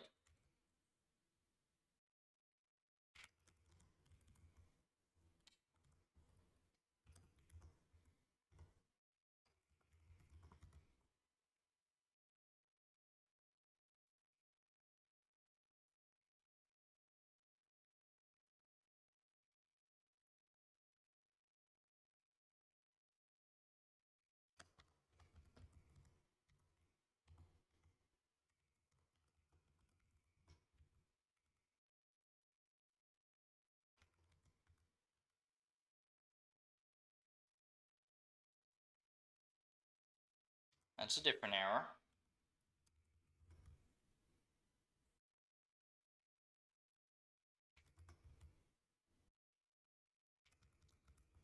I think that this has to go.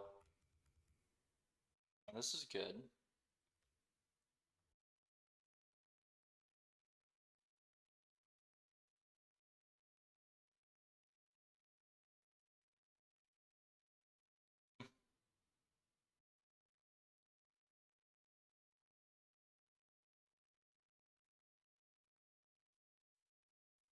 Handle buff.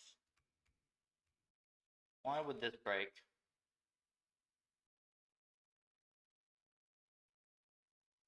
Should be fine, shouldn't it?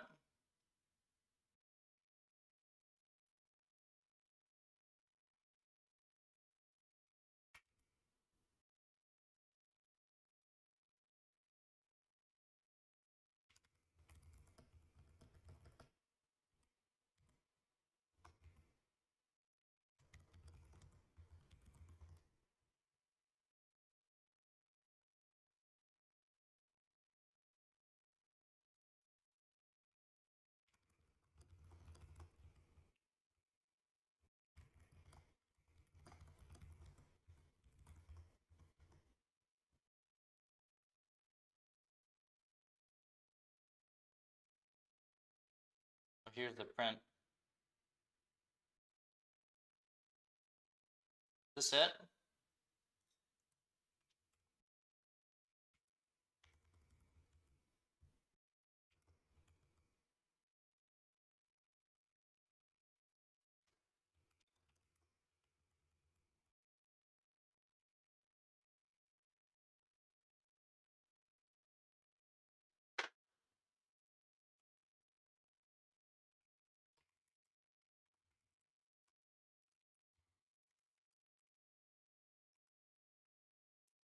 So I literally just do this.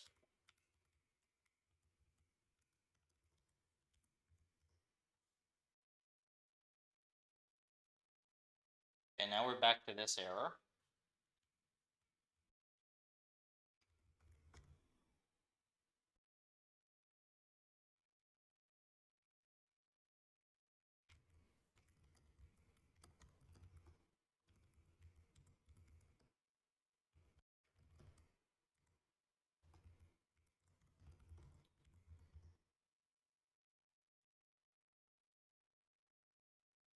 Okay, so we get 4 by 100, 4, get made twice, I think it does. You went, but we do get all this stuff, right? And then this bug, ban this bot real quick. Get out of here.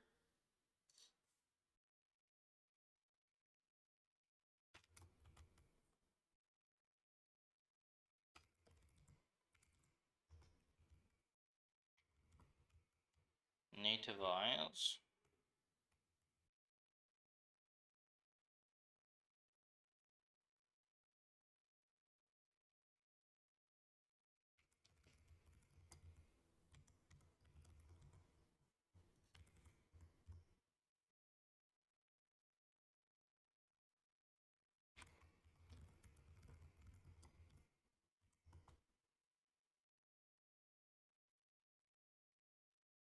I hate having to pull out the remote debugger, it's such a pain.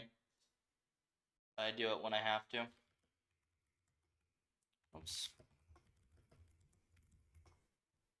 We do it when we have to.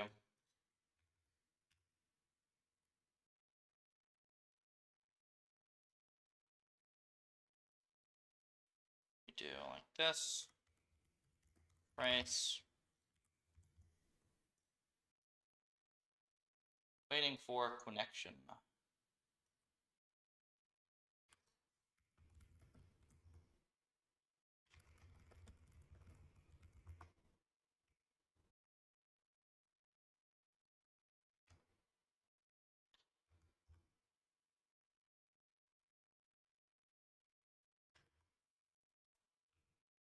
Okay.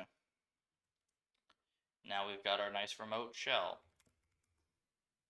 This is our array. This is our space. D-type. Array, array.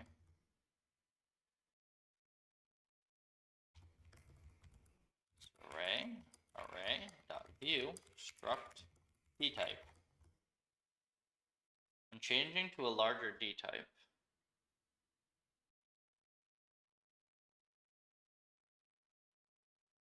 Sorry for interrupt, I encountered some error, running vectorization code. How? I could not resolve the following error. Did you put the full error message in Discord? Oh, hey, I see Xander.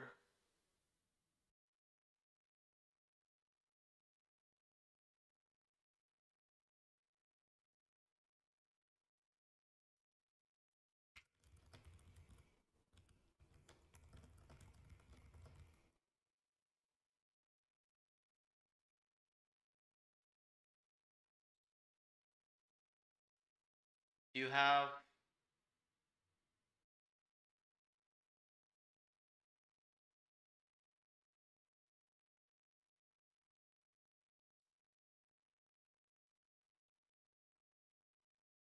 Yeah, post error.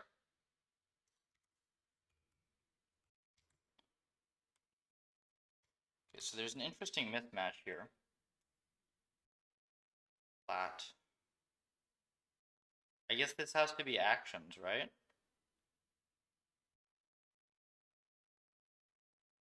No.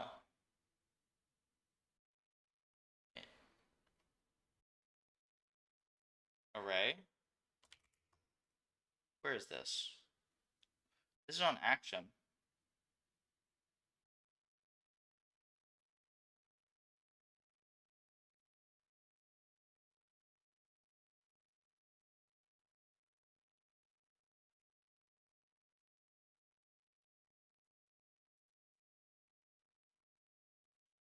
I'll just get past the wrong structy type.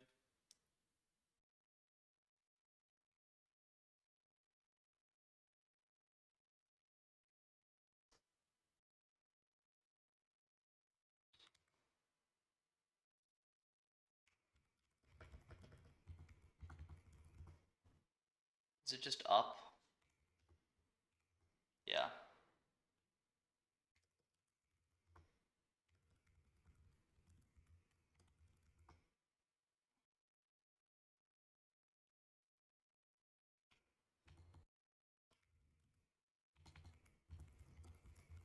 That's not right, is it?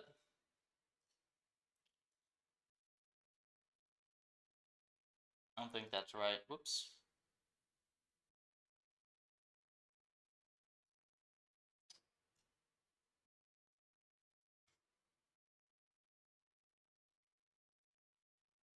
Sorry, pool.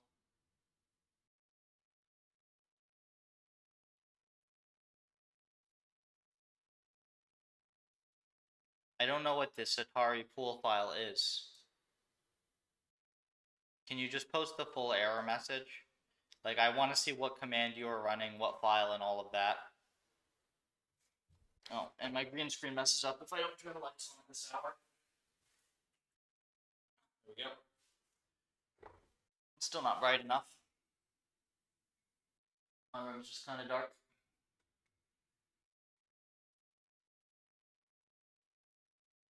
That doesn't make any sense, though. I have lights. Hold on.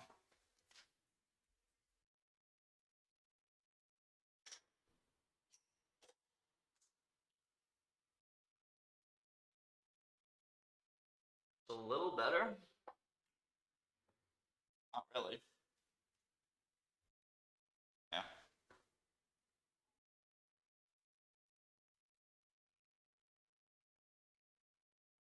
Copied code.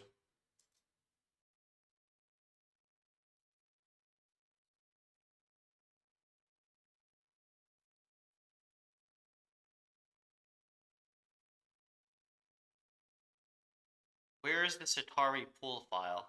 Put. Oh. Well, which one of these doesn't work?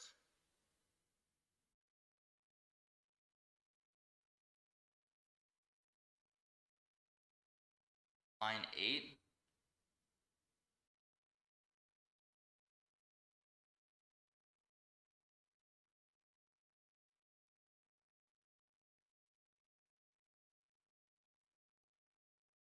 It's the vectorization file, not the Atari file.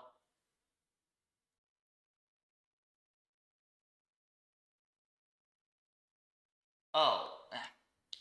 This is an API signature, man. Like, this is showing you how to use the function. You can't, like, this doesn't have anything in it. Oh wait, no, actually I'm wrong. Hold on, no, this should be valid, shouldn't it? Yeah, no, this should totally be valid. Okay, let me see what, no, wait, you're right, let me see. Let me see. No, you're right, my bad, hold on.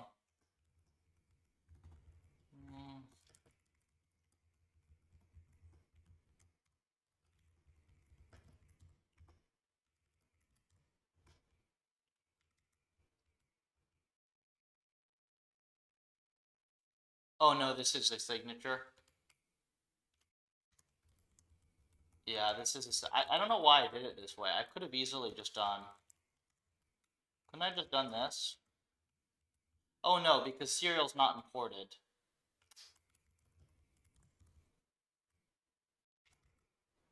Yeah. So this was just an API signature, man. Like this is not even formatted like the code should be correctly. So what you do is just skip that. That shows you how to do this, right? So you take this code.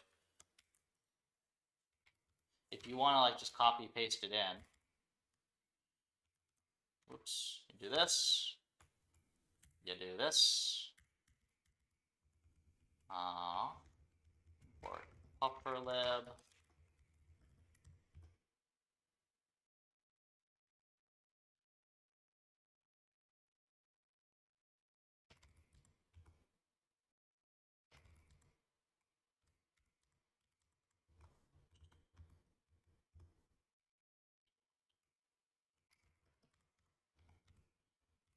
Import PufferLib vector. There we go. Do I have these imports up there? And this is the thing that I'm working on right now. So this will be fixed. This is the bug that I'm working on right now.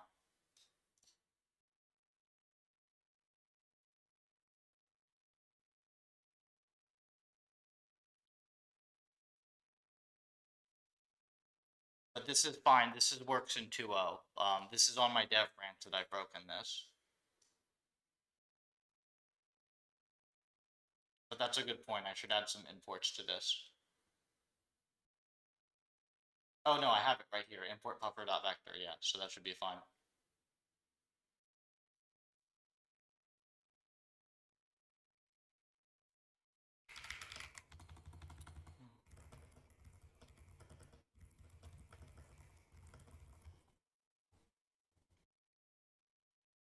What the heck is wrong with this? So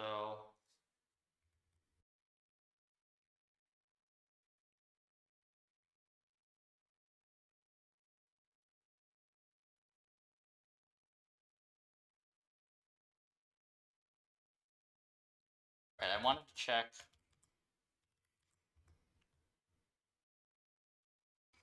I wanted to check sanity on here.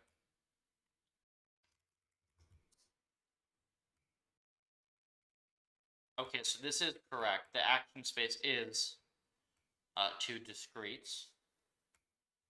It should be 2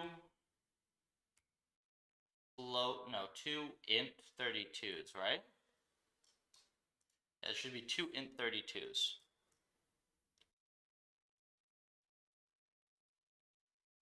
So this action is correct.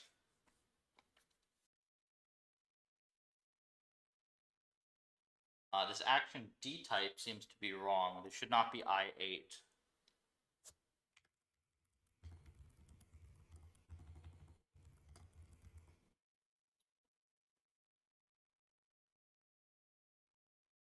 Why did it turn this into I8?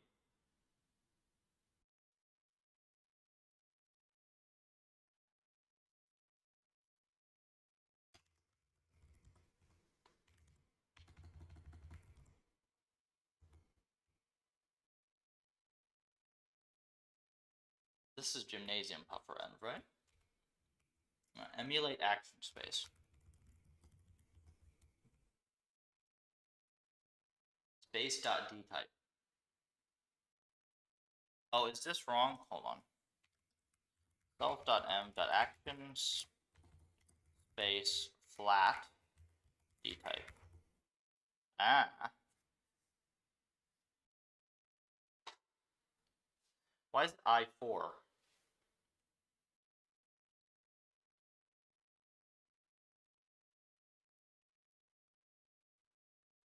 I can just apply this as a patch real quick.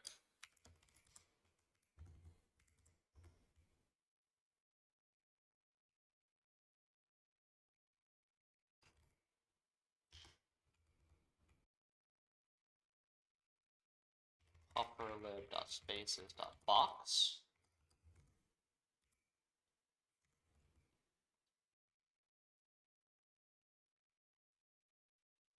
Then you return space.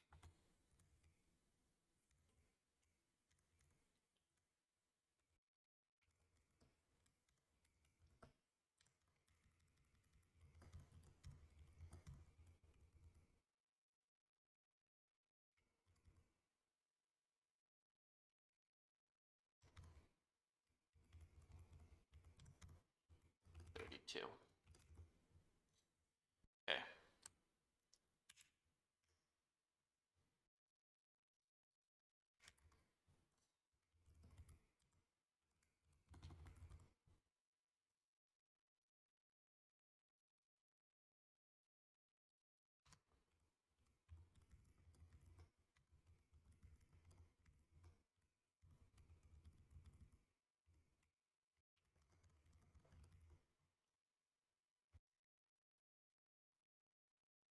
Still doesn't work.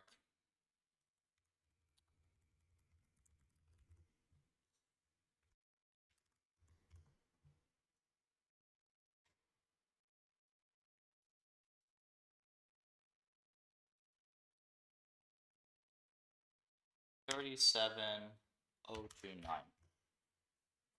Okay, so array and 32s. Struct type. Still I8.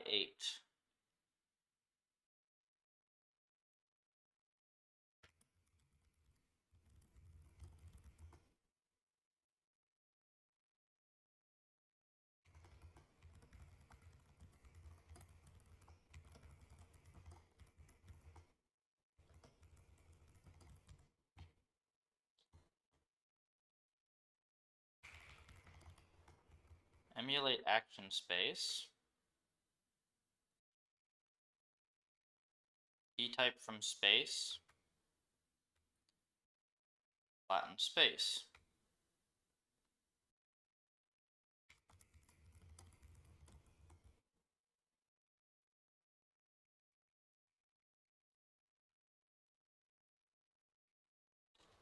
I think you need it right here.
There we go.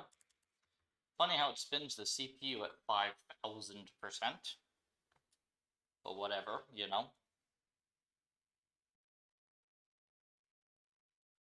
To work. And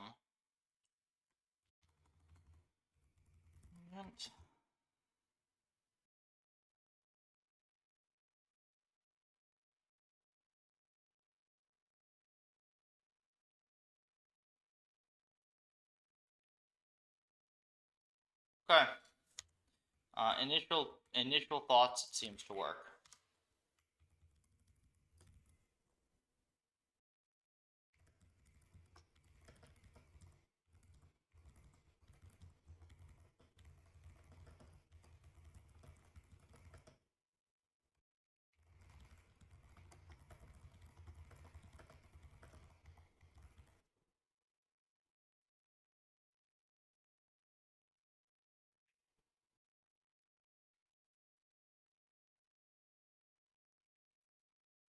I said to cache the... Why did the credentials thing not work?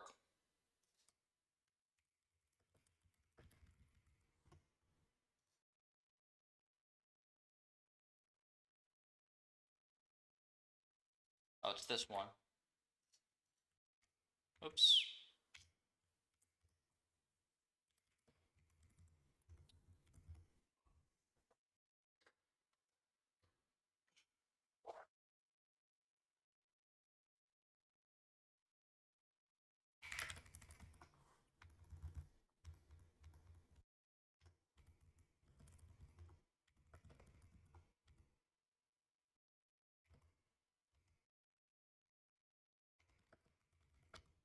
Hey, Xander. I'm quiet because I took the headset off. My bad. I forget that this mic at the moment's not working. There we go. Definitely don't push to 2.0.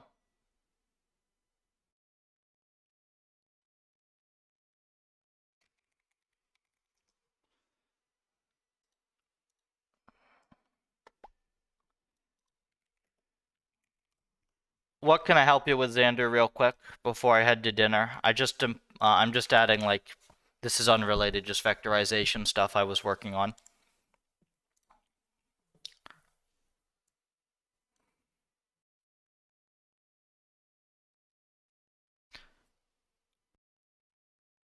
Very optimally. Yep. Got rid of reward sharing. That's totally fine. This should be fine. 2D local crop performed worse. That's funny. So yeah, you way overcomplicated the LSTM bit. If you look at our other files, it's like one line to add an LSTM. Do you still want 2D obs? I think you should fix the other stuff first so that you can actually run proper experiments on it. Like the LSTM the LSTM architecture that you had is just like a very wrong implementation. Like detaching from the graph will mess it up, and there's other stuff that you can get wrong as well. Like LSTMs are a pain. There's a reason that I gave you the wrapper for it. Right, so like if I just look at PufferLib, what's an environment? Ocean. I don't know. Let's look at squared. Or actually, I think they're all just in here, right? So torch. This is literally all you have to add to get the recurrent wrapper. You just grab LSTM wrapper. You see for neural MMO3, I made a custom one that just has a different input and hidden size. But yeah, that's pretty much all you have to do. And then number 3, look, just put the name of it in there. Here's the policy name, and it'll pick it up from the file for you.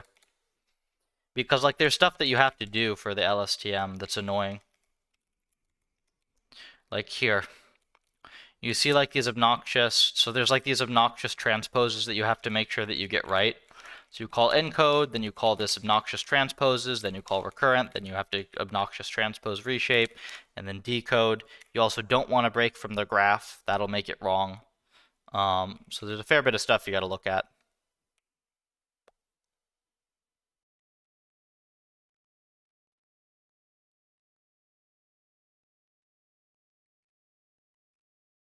We also handle this stuff.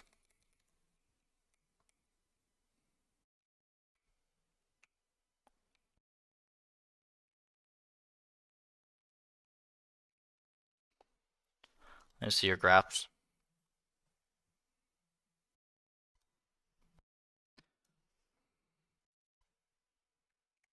Try to use wrapper. Yeah, I would suggest that. So positional obs, no with LSTM. It's funny that I guess your LSTM would not make it fail, it just wouldn't be doing anything for you. And then prop ob space, LSTM. I think what we should do is, Anders, we should play with it at the very least. Because the env is easy enough that it should work on both very simply. And it would be nice to get this thing merged with, nice policies and stuff. I mean, it's fine the way you have it. It's just, it's fine if you want to keep it that way. Like, not really any main issue. There's not really any major issue with it. I think we should try to get it on somewhat larger maps working. I mean, this train's super fast anyways, right? I'm assuming you haven't even run a hyperparam sweep or anything.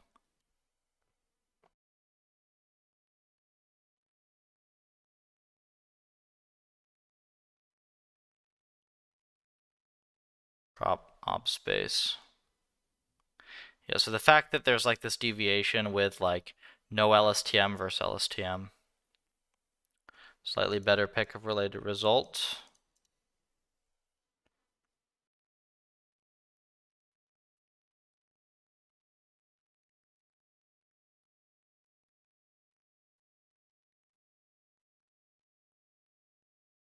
Yeah, I'm just not confident in it because, like, one, you could have implemented the crop space wrong, right? Two, you could have the neural net just being insane. And three, you could have bad hyperparameters for it. Like, this is not like the world's hardest environment where, like, there's no way that crops are going to work, right? It's like a very simple environment. Basically, anything you throw at it should work. So if you want to learn how to do like 2D ob spaces, we can do it. Otherwise, you can keep it. I don't really care. As long as we have like, a slightly larger version of the environment that trains decently well. So we can have like, we're looking for something like the Rware demo, I'd say, out of it. Oh, also you didn't do the C thing for that. You didn't do like the C neural net yet either. From Rware. So I mean, basically, like you have like a trash pickup M that's pretty similar to this. It's kind of mesmerizing. You just watch them puff around. But yeah, those are my suggestions for the time being. Anyways, I'm going to go get dinner. For folks watching the stream, there are a few things. First of all, everything is linked on puffer.ai. You can join our Discord right here. We got a lot of great people here if you're interested in getting into building M's, doing RL. If you're an existing researcher or work in RL, like we've got lots of great resources for you here. You can star the repository, it helps us out a ton. And if you want more content on RL, you can follow me on X. Other than that, I've been away for a fair bit, but starting in the next few weeks, you're going to see me streaming a lot more of the development for this project. So it'll be very, very easy to get things answered in a timely manner. Other than that,